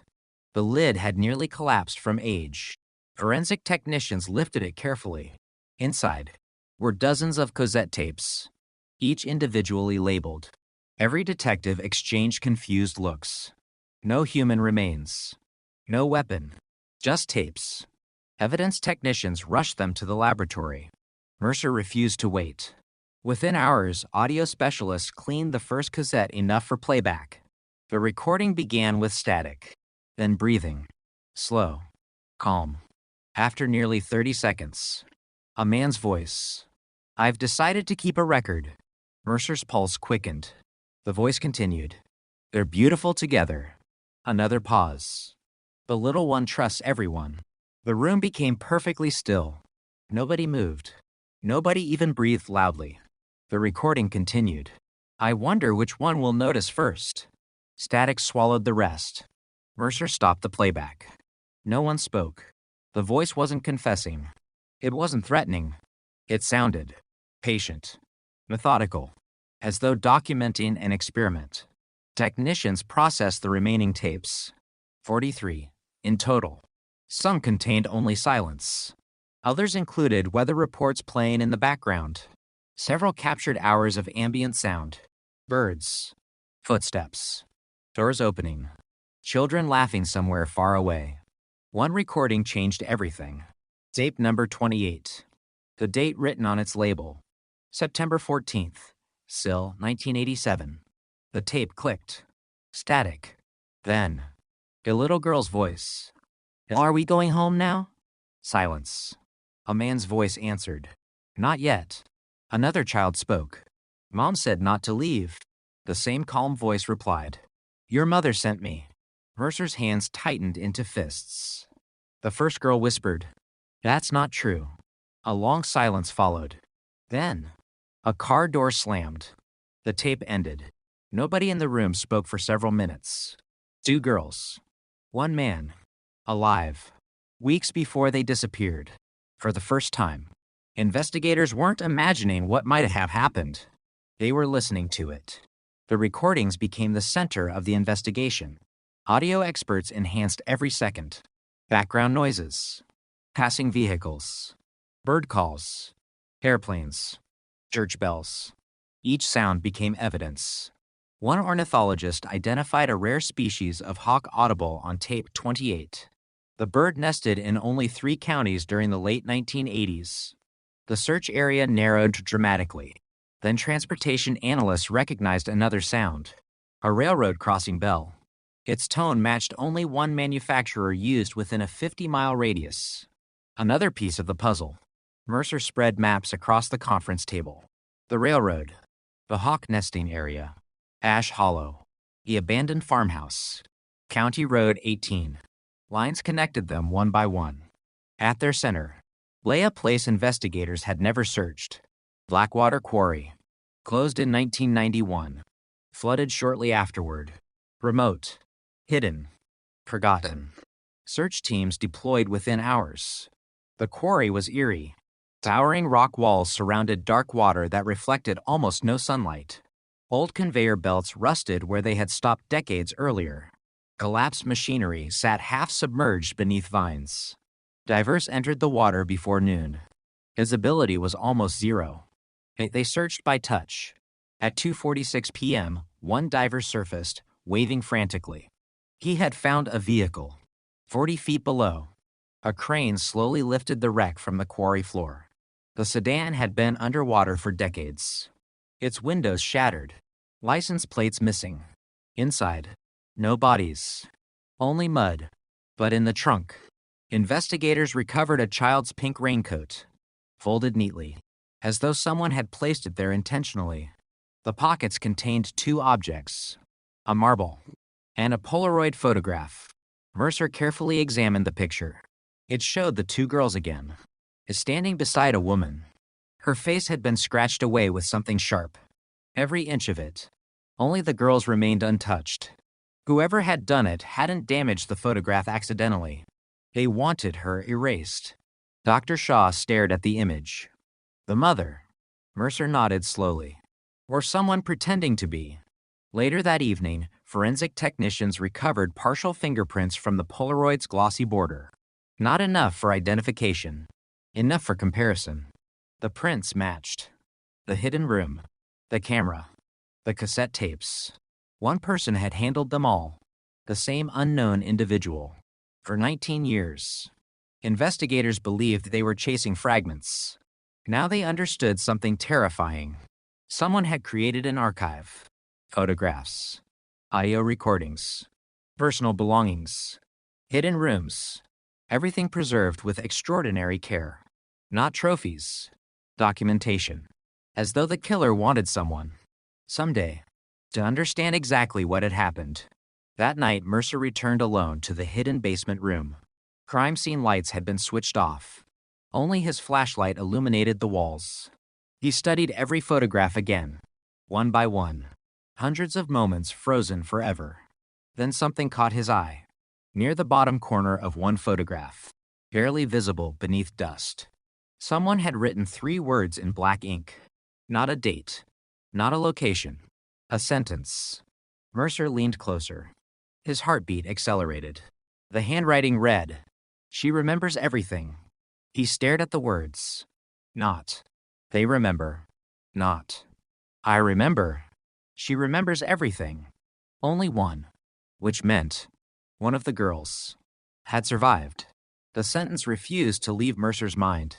She remembers everything. He read it again beneath the forensic light. The ink had faded with time, but the message remained unmistakable. Not a prediction, not a threat, a statement. If someone believed one of the girls had survived, or worse, someone knew. Mercer carefully slid the photograph into an evidence sleeve before looking around the hidden room once more. Until now, investigators had viewed the walls as nothing more than an archive assembled by an obsessive predator. But suddenly, every photograph felt different. What if they weren't souvenirs? What if they were instructions? A map, a timeline, a confession hidden in plain sight. The next morning, the entire investigative team gathered inside the incident room. Every photograph was digitized and projected across 3 walls. Hundreds of images, thousands of tiny details. Dr. Evelyn Shaw stood beside forensic image analyst Lucas Harlan, who had spent 48 straight hours enhancing every available frame. I stopped looking at the girls, Lucas said. Mercer frowned. What? Everyone has been looking at the victims. He pointed toward the screen. I started looking at the background. Silence filled the room. Lucas enlarged one photograph. Behind the girls, barely visible, a man stood outside a gas station. Another photograph. The same man. Different clothes. Different day. Watching from across the street. Another. A county fair. Again. Another. Outside a grocery store. Again. The quality was poor. The face impossible to identify. But one detail never changed. A black leather glove. Always on the left hand. Even during summer. Mercer leaned closer. Can you estimate his height? About 6'1". Anything else? Lucas nodded. He limps. The room became quiet. Lucas replayed a sequence of photographs taken months apart. The man always carried more weight on his right leg. A slight limp. Consistent. Deliberate. Not enough for identification. Enough to narrow suspects. Investigators returned to the Harrison Rural Supply employment records. Patrick Rourke's medical file had been almost completely destroyed. Almost. One insurance form remained. Minor workplace injury. Crushed left hand. Permanent nerve damage. Mercer slowly lowered the document. Left hand. Black glove. The room felt colder. Within hours, search warrants expanded across 3 states. Every property ever connected to Patrick Rourke.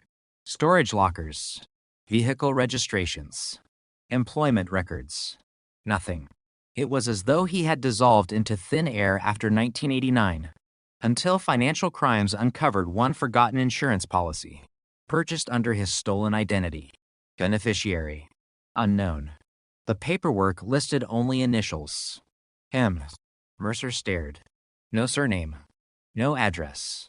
Only 2 letters. Meanwhile, Dr. Shaw focused on something everyone else had ignored. The cassette recordings. Not the voices. The silence. She noticed every tape contained exactly 12 seconds of complete silence before recording began. Exactly 12. Not 11. Not 13. 12. Mechanical coincidence. Perhaps.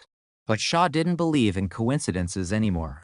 Audio engineers isolated the silence, raised the volume, filtered background frequencies. Nothing.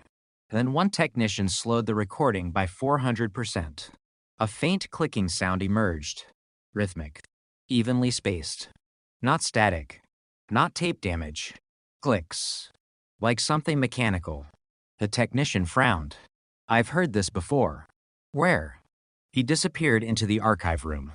20 minutes later, he returned carrying an antique film projector. He switched it on. The room listened. Click. Click. Click. Exactly the same sound. Mercer looked confused. A projector? The technician nodded. Someone was projecting film while recording these tapes. Every detective turned toward the evidence photographs. The hidden room. The camera. The undeveloped film. Whoever made the recordings hadn't merely documented the girls. He had watched them repeatedly, over and over, like someone studying every movement. The recovered film was finally developed. 23 frames survived. The first 10 showed ordinary surveillance photographs. The next 6, completely black. Then came frame 17. The room fell silent. It showed the 2 girls standing beside an old farmhouse, facing the camera, smiling. But this time, they were looking directly into the lens, as though they knew the photographer. Mercer frowned. Zoom. Lucas enlarged the image. One girl looked happy. The other, terrified. Her smile was wrong. Forced. Eyes swollen. Tear stains visible after enhancement. She wasn't posing willingly. She was pretending. Mercer's heartbeat quickened. Frame 18 appeared. The girls were gone. Only the farmhouse remained. Frame 19. The front door stood open. Frame 20. Empty. Frame 21. A shadow. Someone standing inside. Impossible to identify. Frame 22. Completely overexposed. Frame 23. Nothing. The roll ended. Later that afternoon, Mercer received a call from Oregon. An elderly woman named Margaret Ellis had finally agreed to speak. She had been the anonymous neighbor who recognized the silver lockets. I didn't tell you everything. Mercer remained silent. People confessed only when allowed space. I was afraid. Of what? They told us not to ask questions. They? The family. She sighed. The girls. What about them? They weren't always two. Mercer's pulse accelerated. What do you mean? The first time they moved in, there was only one little girl. Silence. Then, a year later, there were two. Mercer stopped writing. You're certain? I babysat her. Her? The first girl. What was her name? Margaret hesitated. Can quote T remember. Mercer frowned. You babysat her but don't remember her name? I've tried. Believe me, I've tried. Her breathing became shaky. It's like, she searched for words. It's been erased. Mercer immediately requested psychological consultation. Memory specialists reviewed the interview. Their conclusions stunned everyone. Margaret wasn't lying. She genuinely couldn't remember. Not because of age, because the memory had become fragmented through trauma. People sometimes remember emotions, while forgetting names, faces, dates, especially after frightening experiences. Something had terrified her, enough to damage memory itself. That evening, another breakthrough arrived. The pink raincoat recovered from the submerged car underwent microscopic examination. Inside one pocket, technicians found a folded piece of paper protected by layers of wax. Carefully unfolded, it revealed half of a child's drawing. The stick figures holding hands. One larger figure, a house, a tree, and beneath them, written in uneven pencil, don't let him split us up. No signature, no names, only the message. Mercer read it twice, 3 times. Children rarely invent fears like that. Someone had threatened separation. Repeatedly, the behavioral analysis unit assembled the evidence. Years of surveillance, hidden room, photographs, audio recordings, children's toys, documented routines, messages about separation. Their conclusion chilled everyone. This offender wasn't motivated primarily by murder. Mercer looked up. Then what? The profiler answered quietly. Control. He wanted ownership. He wanted to decide who stayed together and who didn't. Near midnight, Lucas Harlan rushed into the laboratory carrying another enlarged photograph. I found something. Mercer hurried over. Lucas pointed toward the farmhouse image. Not the girls. Not the house. The upstairs window. A face. Small. Looking out. Mercer frowned. There were only 2 girls. Lucas slowly shook his head. No. He enhanced the image again. The face became clearer. Another child. Different hair. Different clothes. Watching from inside the house. Not smiling. Not moving. Just watching. Mercer counted silently. 1, 2, 3. 3 children. Yet every investigation, every witness, every report had spoken only about 2. He looked toward Dr. Shaw. Tell me that's an artifact. She studied the pixels for almost a minute. Finally, she looked back at Mercer. It isn't. The farmhouse hadn't been hiding 2 victims. It had been hiding at least 3. The photograph was enlarged until the individual pixels blurred into soft blocks of gray and white. No one in the forensic lab spoke. The 3rd child's face remained fixed in the upstairs window, partially obscured by a thin curtain. The image quality was poor, but one thing was unmistakable. The child was looking directly at the camera, not toward the girls, not toward the yard. At the photographer. Mercer folded his arms. Show me every frame again. Lucas Harlan restarted the sequence. Frame 17. The two girls outside. Frame 18. The empty yard. Frame 19. The farmhouse. Frame 20. The upstairs window. There. The third child. Frame 21. Gone. Mercer frowned. And not possible. Lucas nodded. I checked the negatives twice. No editing? None. So where did the child go? No one answered. The behavioral analysis unit immediately revised its profile. Their original assumption that the offender had been obsessed with one family no longer fit the evidence. This was larger, and much larger. A hidden room wasn't documenting to children. It was documenting a system. The profiler, Dr. Helen Cross, placed several photographs across the conference table. Notice what's missing. Mercer looked. I don't. Adults. She pointed again. Nearly every photograph contains children. She laid out another.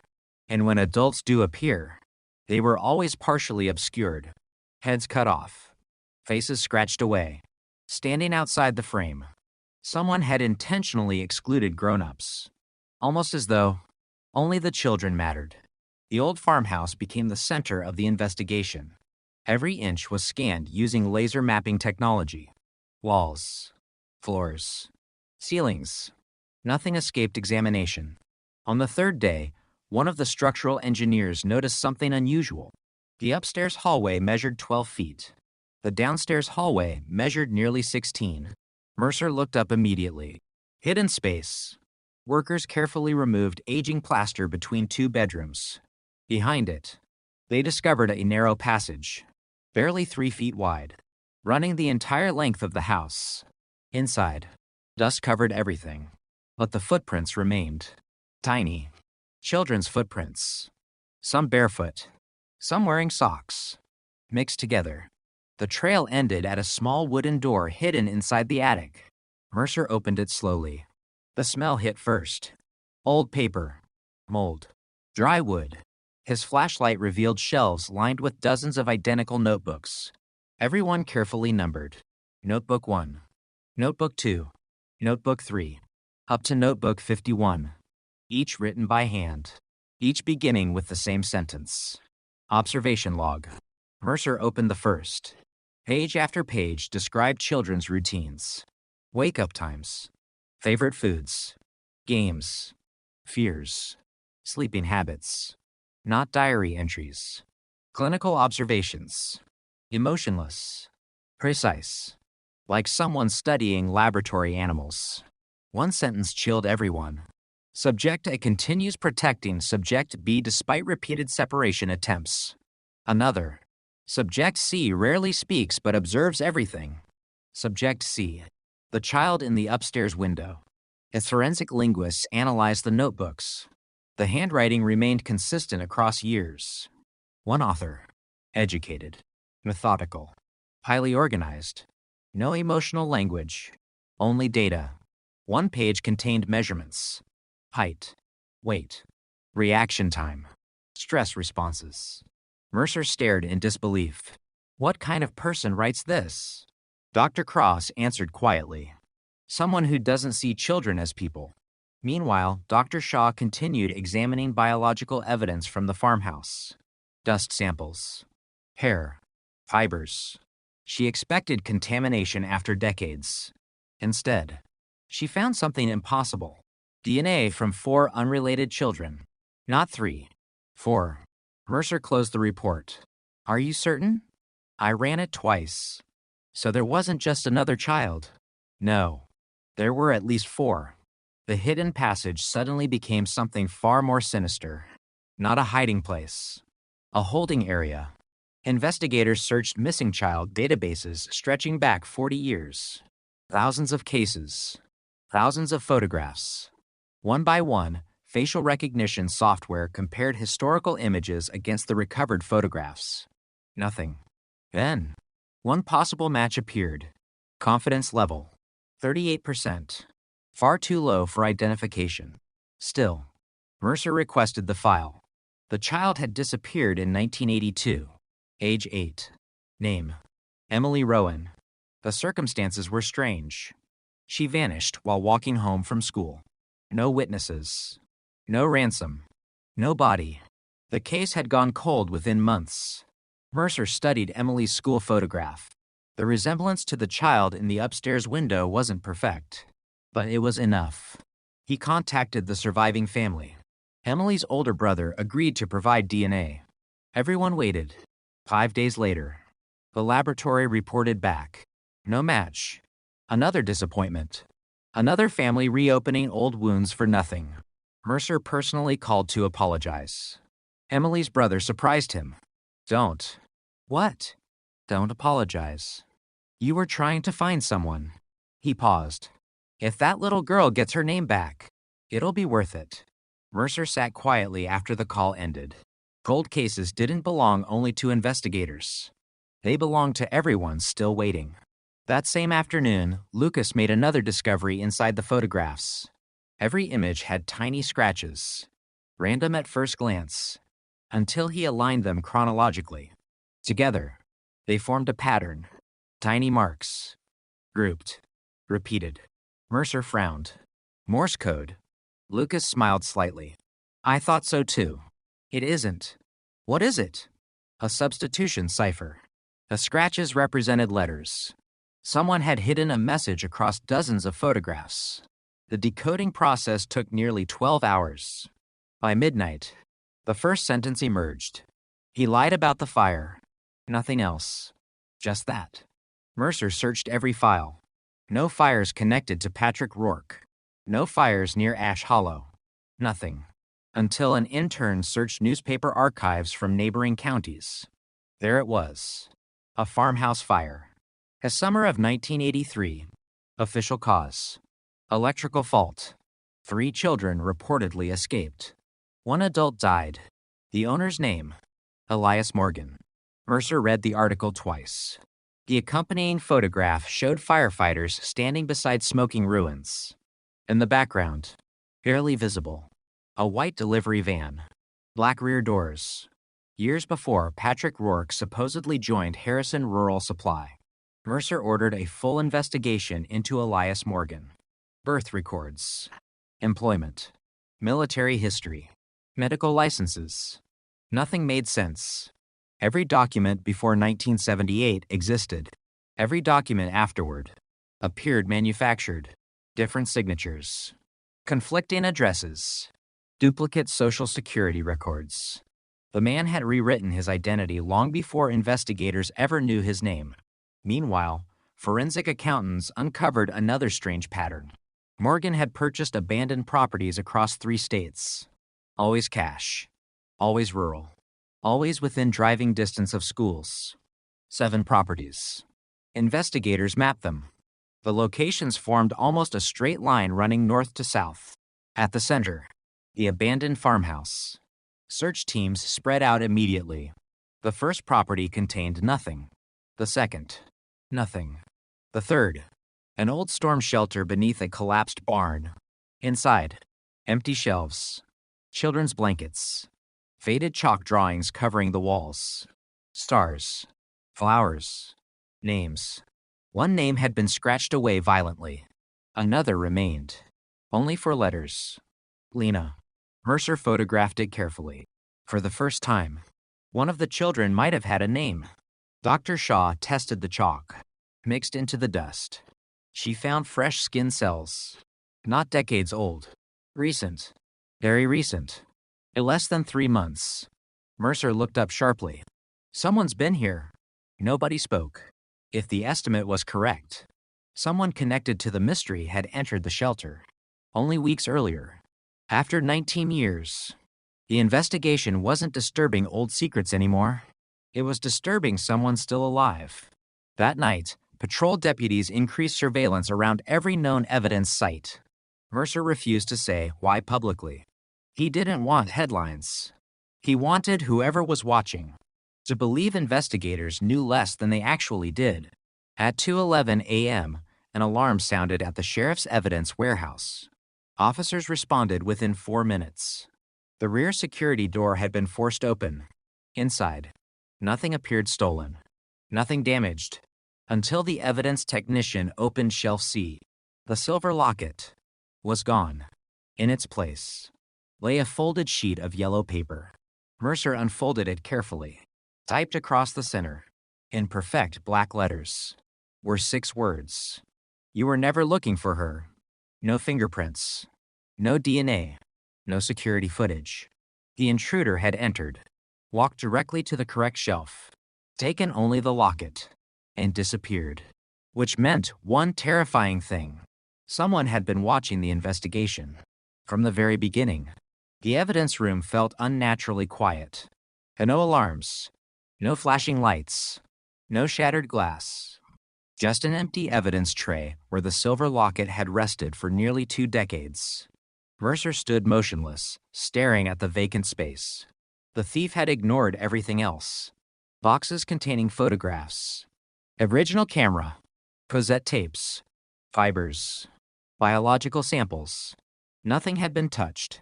Only the locket. Only the one object investigators believed had belonged to the unknown girl. Or perhaps, the one object that never belonged to her at all. The typed note lay sealed inside an evidence bag. You were never looking for her. Mercer read it over and over. Not, you found the wrong person. Not, you're too late. Not even, you'll never catch me. The message was precise. Her. Singular. Someone wanted investigators to stop focusing on the child. Someone believed the real mystery was another woman entirely. A burglary transformed the case overnight.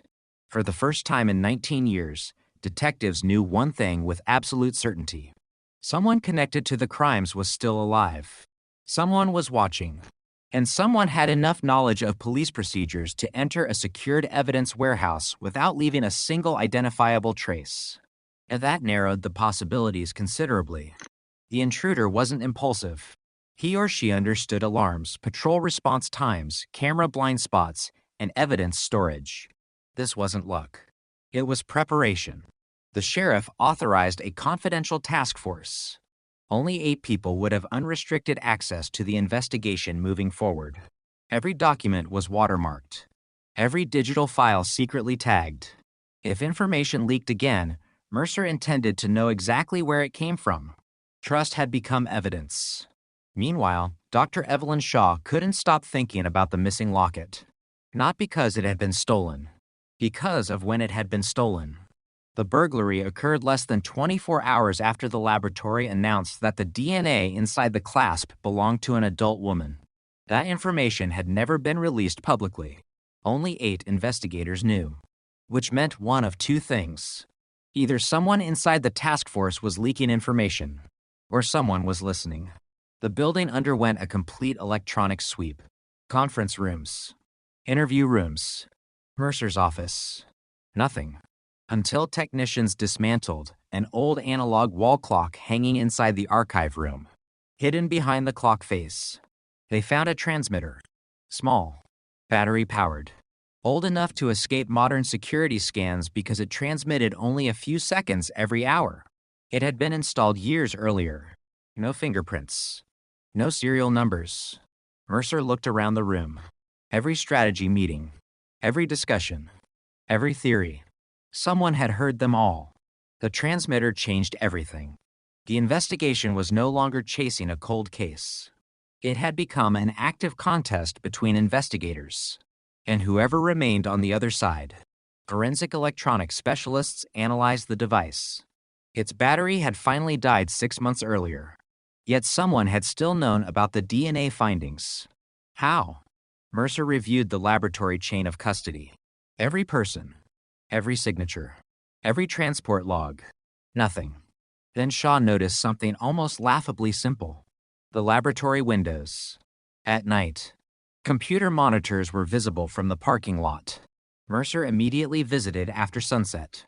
From across the street, using a telephoto lens, investigators could clearly read portions of documents displayed on certain monitors. No hacking. No insider. Just patience. Someone had been watching the building. Again. Mercer ordered surveillance around the laboratory. Unmarked vehicles. Hidden cameras. Plainclothes officers.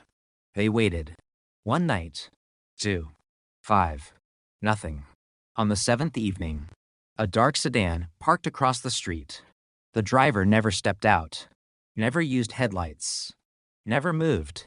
After 43 minutes, it drove away. Detectives followed. The pursuit lasted nearly 30 miles. The sedan maintained normal speed, obeyed every traffic law, never accelerated, almost as if the driver knew he was being followed. Then, without warning, the vehicle entered an abandoned industrial district. Mercer's team rounded the final corner. The sedan was gone. Every exit had been covered. There was nowhere to disappear. Officers searched every warehouse, every alley, every rooftop.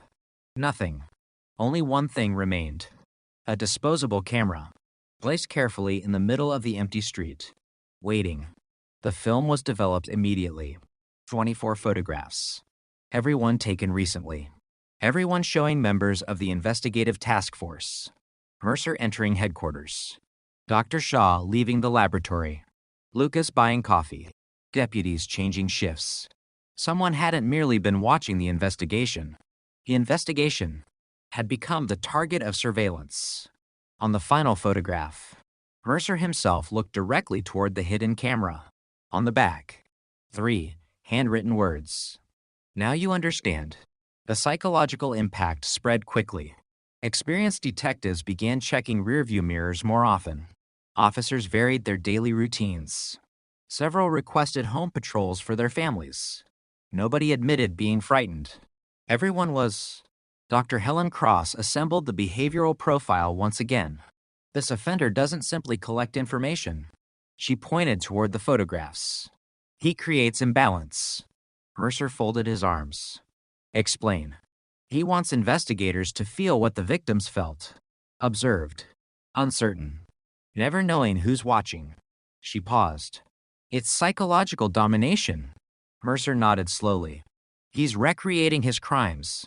Meanwhile, another breakthrough arrived from an unexpected source. A retired photojournalist contacted police after recognizing the disposable camera model.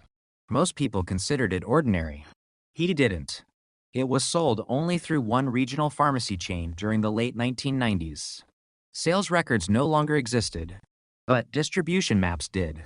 Only 63 stores had carried that exact model.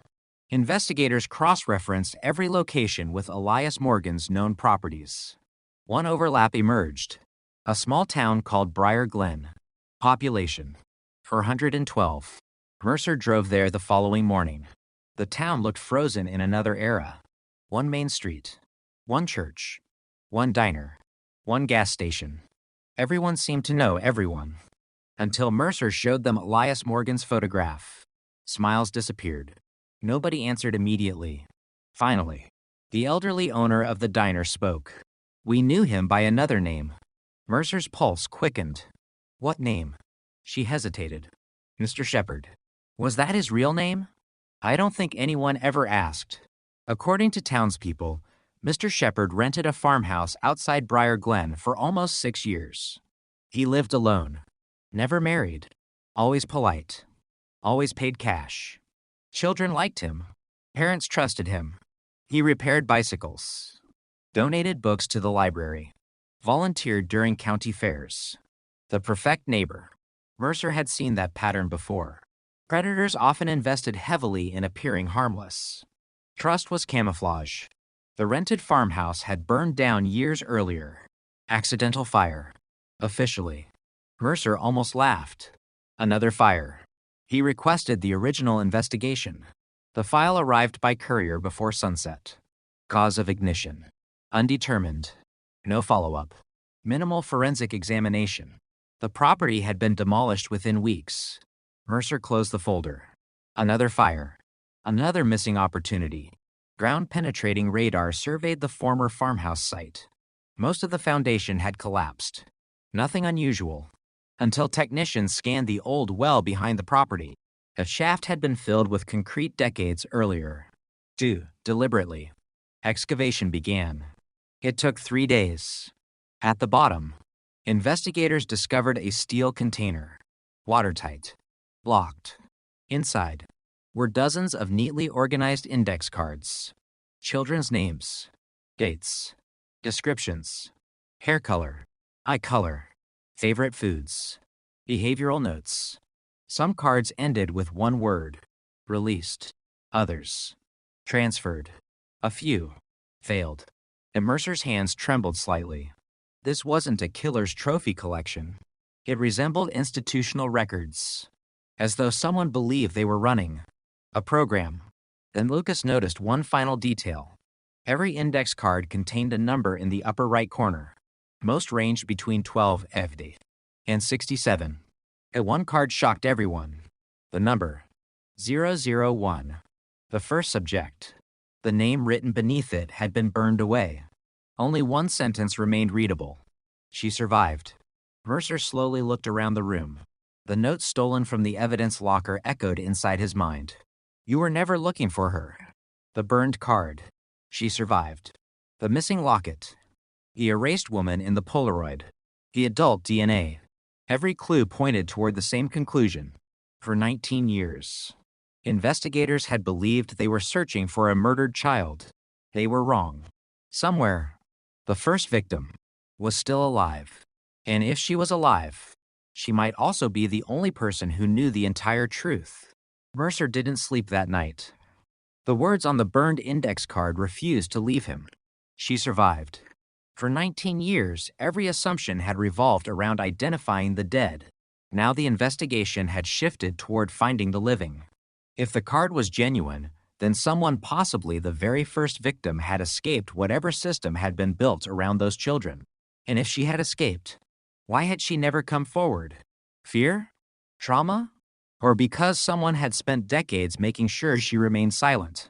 By dawn, the task force abandoned its previous strategy. They stopped asking, who was the girl in the barrel? Instead, they asked a far more dangerous question. Who was Subject 001? The answer might unlock every other mystery. The recovered index cards were arranged chronologically across the conference room. 63 children. At least. Perhaps more. Each card contained only fragments. Height. Hair color. Behavior. A date. Most names had been destroyed. Some intentionally cut away. Others burned. Several cards had strange symbols instead of names. Triangles. Circles. Roman numerals. Nothing matched any known coding system. Lucas enlarged every card digitally. Hidden beneath one burned edge, he noticed faint impressions left by handwriting on the page above it. Forensic imaging specialists illuminated the paper from multiple angles. Slowly, letters emerged. Not enough for a full name. Only for characters. Ella. Mercer stared. A first name? Possibly. No surname? Lucas shook his head. The rest is gone. The genealogy team immediately searched historical records. Girls named Ella. Estimated birth years. Counties connected to the investigation. Hundreds of possibilities. Too many. Until Dr. Shaw noticed another coincidence. Subject 001's behavioral notes repeatedly mentioned music. Responds positively to piano. Sings before sleeping. Calms after lullabies. Mercer frowned. What about it? Shaw smiled slightly. Most children don't receive formal piano lessons. It was a small detail, but useful. Investigators cross-referenced missing girls named Ella with music school enrollment, records from the early 1980s. The list dropped from hundreds to 9. They interviewed surviving relatives. 8 cases ended quickly. Different circumstances. Different timelines. Different DNA. Only one remained. Ella Whitmore. Disappeared at age 9. Declared legally dead 7 years later. Parents deceased. No siblings. Case closed. Except, one witness statement had always bothered investigators. A traveling salesman claimed he saw Ella months after her reported disappearance. The sighting had been dismissed. Wrong child. Faulty memory. No corroboration. Mercer reread the interview. The salesman described one unforgettable detail. The little girl had refused to speak. Instead, she communicated by writing on a napkin. Only one sentence. He said not to tell my real name. Mercer immediately requested the original evidence. The napkin no longer existed. Destroyed decades earlier. Only photographs remained. Lucas enhanced them. The handwriting looked childish, uneven, shaky. Yet one letter caught his attention. The capital E. It matched the handwriting found inside the hidden farmhouse notebooks. Not identical. Similar. Very similar. Meanwhile, another team re-examined the surveillance photographs recovered from the basement. This time, artificial intelligence analyzed every background object. Thousands of tiny details. Fence posts. Telephone poles. Mailboxes. Cloud positions. At image number 74, the software flagged something unusual. A billboard, barely visible 2 miles away. Most of the advertisement had faded. Only one word remained readable. Harvest. Investigators searched historical advertising archives. One company had used that exact design. Harvest Milling Cooperative.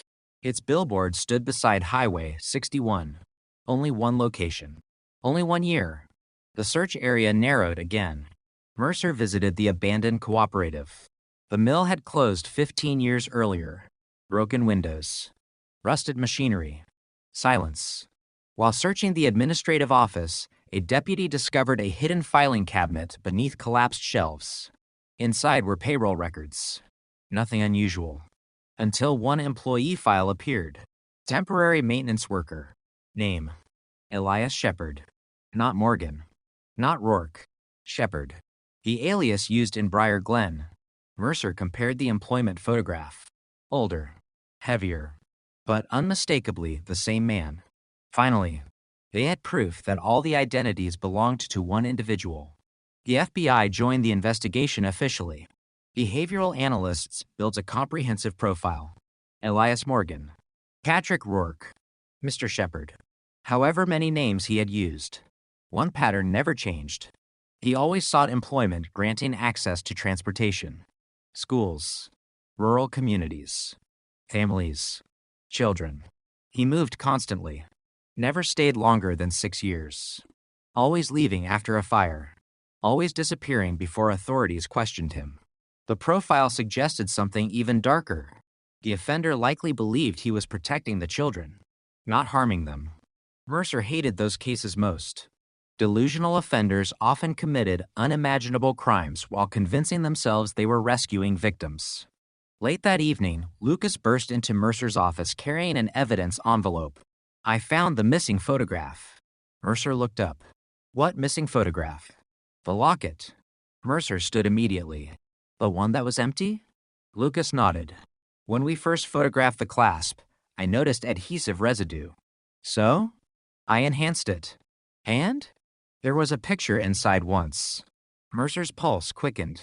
Lucas placed a reconstructed digital image on the desk. It wasn't perfect. Only faint outlines remained. But enough. 2 women, standing together, one holding a baby. The other looked astonishingly like the faceless woman from the scratched Polaroid. Mercer whispered, "The mother." Lucas nodded. And someone wanted her erased from every photograph. Dr. Shaw tested microscopic fibers still trapped inside the locket hinge. Silk. Expensive silk. Far beyond what the Holloway family could likely afford. The investigation shifted again. Maybe the woman hadn't belonged to the Holloways at all. Maybe she came from somewhere else entirely. Then came the phone call. Dispatch patched it directly to Mercer. No caller ID. Distorted voice. Artificially altered. You finally started asking the right questions. Mercer remained silent. The caller laughed softly. You're still too slow. Who is this? You already know. No. You just don't remember. Mercer's grip tightened around the receiver. What do you want? A pause. Then, find the church. The line went dead. Investigators traced the call. Public payphone. Abandoned 20 minutes earlier. No fingerprints. No surveillance. Nothing. Only 3 words echoed inside Mercer's mind. Find the church. The task force reviewed every known location connected to the case.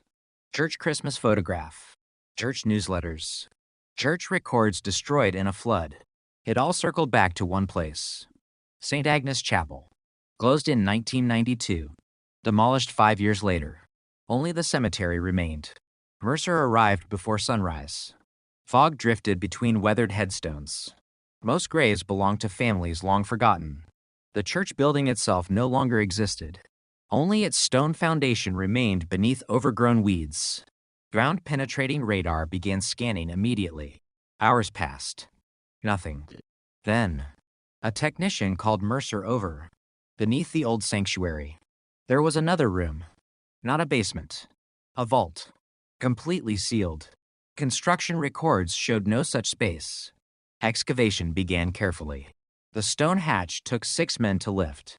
Cold air escaped from below. Mercer descended first. His flashlight swept across the darkness. Rows of wooden shelves lined the walls. Dust covered everything, except one object. A cassette player. Fresh batteries. A red light blinking slowly. Someone had been there recently. Mercer pressed play. Static filled the underground chamber. Then, a woman's voice. Calm. Steady. Almost whispering. If you're hearing this. She paused. Then he finally made you follow me. Mercer's heartbeat accelerated. The recording continued. My name isn't important. Another pause. But I was. A deep breath. Subject 0. The tape clicked. Silence. Then stopped. Mercer looked around the underground chamber. If the woman on the recording was telling the truth, the investigation had been wrong again. There had never been a Subject 001. There had been someone. Before all of them. The tape ended with a hollow click. For several long seconds, no one inside the underground chamber moved. The stale air seemed heavier now, pressing against the stone walls as Mercer's flashlight drifted slowly across the room. Dust floated through the beam like tiny ghosts, disturbed after decades of silence. Subject 0. Not Subject 1. 0. A beginning before the beginning. Mercer carefully removed the cassette from the player and sealed it inside an evidence bag. Search everything. His voice echoed through the chamber. Every shelf. Every crack in the stone. Every loose floor tile. Nothing was too small anymore. The underground vault measured only 20 feet across, yet it felt strangely organized. Unlike the hidden rooms investigators had already discovered, this place wasn't filled with toys or surveillance photographs. It looked educational. Shelves contained old children's books, elementary mathematics workbooks, geography maps, handwritten flashcards, even stacks of neatly folded blankets. A small chalkboard stood against one wall. Written across it, in faded white chalk, were only 3 words. Remember your number. Mercer stared at the message. Not your name. Your number. Every recovered index card suddenly made horrifying sense. The children had never been treated as individuals. Only subjects. Only numbers. Lucas photographed every inch of the room before noticing something peculiar. The chalkboard had been erased repeatedly. Thousands of faint scratches covered its surface. Digital enhancement revealed traces of older writing beneath the final message. Sentence after sentence slowly appeared. Trust no visitors. The outside is dangerous. Families forget. Only we protect you. Mercer's jaw tightened. Classic psychological conditioning. If children heard those lies often enough, they would eventually believe them. Meanwhile, Dr. Shaw examined the cassette player itself. The batteries were fresh, manufactured only 8 months earlier. Someone had entered the chamber recently. Very recently. The dust confirmed it. A single trail of footprints crossed the floor. One person. Adult. Walking with a slight limp. Mercer looked at Shaw. She didn't need to say it. Patrick Rourke. Elias Morgan. Mr. Shepard. Whatever his real name was, he might still be alive. Back at headquarters, audio engineers enhanced the cassette. The woman's voice became clearer. Background sounds emerged. A distant church bell. Running water. Wind. Then something almost impossible to hear. Children laughing. Mercer replayed the recording 6 times. Every detective heard it. Children. Not one. Several. The recording hadn't been made decades earlier. The environmental analysis suggested it was less than a year old. Subject 0 was alive. The task force immediately focused on identifying the voice. Artificial intelligence compared it against driver's license recordings, archived interviews, emergency dispatch calls, and public speeches. No match. Mercer wasn't surprised. If the woman had spent decades hiding, she probably wanted it that way. Then another surprise arrived. The cassette contained a second recording. Hidden. The tape had been recorded over twice. Audio specialists slowly separated the layers. A man's voice emerged beneath the woman's. Calm. Measured. Emotionless. You are not prisoners. Static. You were chosen. Static. The world abandoned you. More static. I gave you purpose. Mercer felt a chill run through him. The voice carried no anger, no excitement, only certainty. The certainty of someone who genuinely believed every word. Dr. Helen Cross listened carefully. When the recording ended, she spoke quietly. He doesn't see himself as a kidnapper. Mercer nodded. What does he see? A teacher. She looked toward the chalkboard photographs. Everything points to ideological motivation. The notebooks, the lessons, the numbering system. He believed he was creating something. Mercer finished the sentence. Not destroying it. The psychological profile changed completely. The offender wasn't collecting children randomly. He was selecting them, studying them, testing them, separating them, recording their reactions. Not for pleasure alone, for research. The realization horrified everyone in the room. The recovered notebooks were re-examined. This time, investigators ignored the observations. Instead, they looked for patterns. A subject A, subject B, subject C.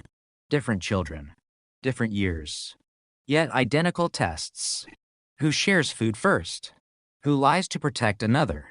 Who obeys immediately? Who resists? Each notebook followed the same sequence, almost like an experiment. Then Lucas noticed something hidden inside the page numbers. Every 10th page contained tiny pencil dots. He connected them digitally. The dots formed coordinates. Mercer frowned. In coordinates? Lucas nodded. They point somewhere. The latitude and longitude corresponded to a place no one expected. A public library. The library had stood in the center of Briar Glen for over 60 years. Small, quiet, completely ordinary. Mercer arrived before opening hours. The elderly librarian welcomed detectives politely. She had worked there for 31 years. Mercer showed her Elias Morgan's photograph. She became unusually quiet. I know him. When did you last see him? She hesitated. Last winter. Every detective froze.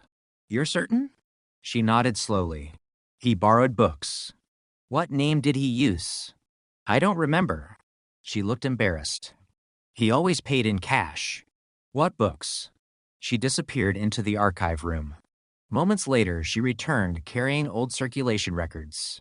Children's psychology, memory formation, trauma recovery, identity development. Mercer exchanged glances with Shaw. The man had been studying memory. Security footage no longer existed. The library erased recordings every 30 days. Another dead end. Or so it seemed. The librarian remembered one strange habit. He never read here. What do you mean? He always copied pages. Photocopied? No. She frowned. He copied them by hand. Mercer understood immediately. No digital records. No purchase history. Nothing traceable. Before leaving, Lucas wandered toward the children's reading corner. One bookshelf seemed newer than the others. He pushed gently. It moved. Behind it, a narrow maintenance space. Inside, nothing except a single envelope taped to the wall. Addressed simply, for Nathan Mercer. Mercer's pulse raced. He opened it carefully. Inside was one sheet of paper. Typed. Exactly like the previous notes. You still believe he's the monster. Nothing else. No fingerprints. No DNA. Fresh paper. Recently placed. Someone knew Mercer would come. Someone knew exactly where to leave the message. That realization disturbed him more than the note itself. The investigation wasn't following clues anymore. It was following instructions. Someone wanted them to uncover this story. But why? That evening, Dr. Shaw completed another comparison. The 4 unidentified DNA profiles recovered from the farmhouse. 1 belonged to the girl in the barrel. 3 belonged to other children. None matched missing person databases. Mercer rubbed his forehead. How is that possible? Shaw answered softly. What if they were never reported missing? Silence. Children born outside official records. Illegal adoptions. Runaways. Forgotten lives. The possibilities multiplied endlessly. Just after midnight, Mercer received another anonymous package. No return address. Delivered by courier. Inside was a VHH-8 cassette labeled Classroom 3. Technicians found no fingerprints. Mercer watched the tape alone. Static, then picture. The quality was poor. A classroom. About a dozen children sat at desks. Their faces were blurred deliberately. An adult stood at the front. Only his back was visible. He spoke calmly. What is your name? One child answered. Lena. The adult shook his head. No. The child hesitated. Subject 12. Very good. Another child. What is your name? Michael. No.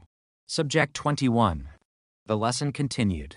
Every child corrected themselves. Every child abandoned their own name. Mercer's hands trembled slightly. Identity wasn't being hidden. It was being erased. Then, near the end of the recording, one little girl refused. My mother says my name is Emily. The room became silent. The teacher walked toward her. The camera turned away. The tape ended. Mercer rewound the final seconds repeatedly. Just before the picture cut to static, a mirror hanging on the classroom wall briefly reflected the teacher's face. Only for an instant. But it was enough.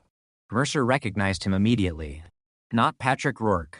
Not Elias Morgan. Not Mr. Shepard. Someone else. Someone much older. Someone investigators had never seen before. And standing beside him was the woman who called herself Subject 0. Nathan Mercer watched the final frame of the VHH ape over and over until the image dissolved into static. The older man's reflection occupied less than a second of footage. Long enough to recognize, and far too short to identify. Beside him stood the woman who had called herself Subject 0. She wasn't restrained. She wasn't afraid. She simply stood there, watching the children with an expression Mercer couldn't read. It wasn't affection. It wasn't hatred. It looked like grief. The FBI's video laboratory enlarged the reflection frame by frame. Every pixel mattered. The mirror had distorted the image, but modern enhancement recovered surprising detail. The older man appeared to be in his late 60s. Thin, gray hair, wire-rimmed glasses. His posture was perfectly straight. No limp. Mercer frowned. That isn't Morgan. Lucas shook his head. No. It isn't Rourke either. So who's teaching the class? Nobody answered. For the first time, investigators considered the possibility that the man they had chased through multiple identities had never been the leader. Only the caretaker. Dr. Helen Cross quietly rearranged the suspect board. For months, Elias Morgan had occupied the center. Now she moved his photograph several inches to the side. At the center, she placed a blank sheet of paper. Across it, she wrote only 2 words. The founder. If Morgan believed in something, she said, someone taught him. Mercer nodded. The classroom. The numbering. The notebooks. The conditioning. This philosophy didn't begin with him. The realization transformed every previous clue. The hidden rooms. The observation logs. The coded messages. The lessons. None of them resembled the work of an impulsive criminal. They resembled an institution. A secret one. Forensic accountants reopened decades-old property purchases connected to Morgan's aliases. One payment finally stood out. Not because of its size. Because of its destination. Every property had ultimately been purchased through the same obscure charitable trust. The Ash Foundation. Mercer had never heard of it. Neither had anyone else on the task force. Corporate records listed the foundation as dissolved nearly 25 years earlier. No website. No employees. No public activity. Only tax filings. Every director listed. Deceased. Lucas dug deeper. One annual report survived in an off-site archive. It described the organization's purpose in a single sentence. Providing educational opportunities for vulnerable youth. Nothing more. No addresses. No schools. No beneficiaries. The report contained one attachment. A grainy black and white group photograph. 20 adults standing outside an old stone building. Mercer immediately recognized one face. Elias Morgan. Much younger.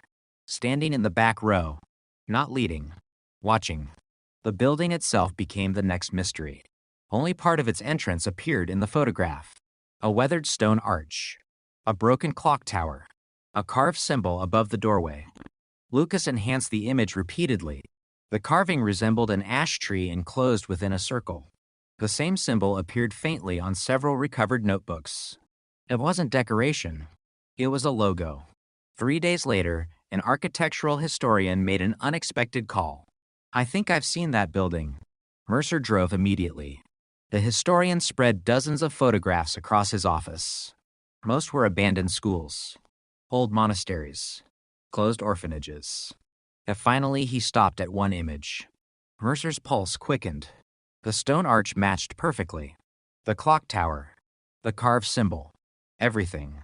What is this place? The historian hesitated. Officially? Mercer waited. A boarding academy. And unofficially? The historian lowered his voice. Nobody really knows.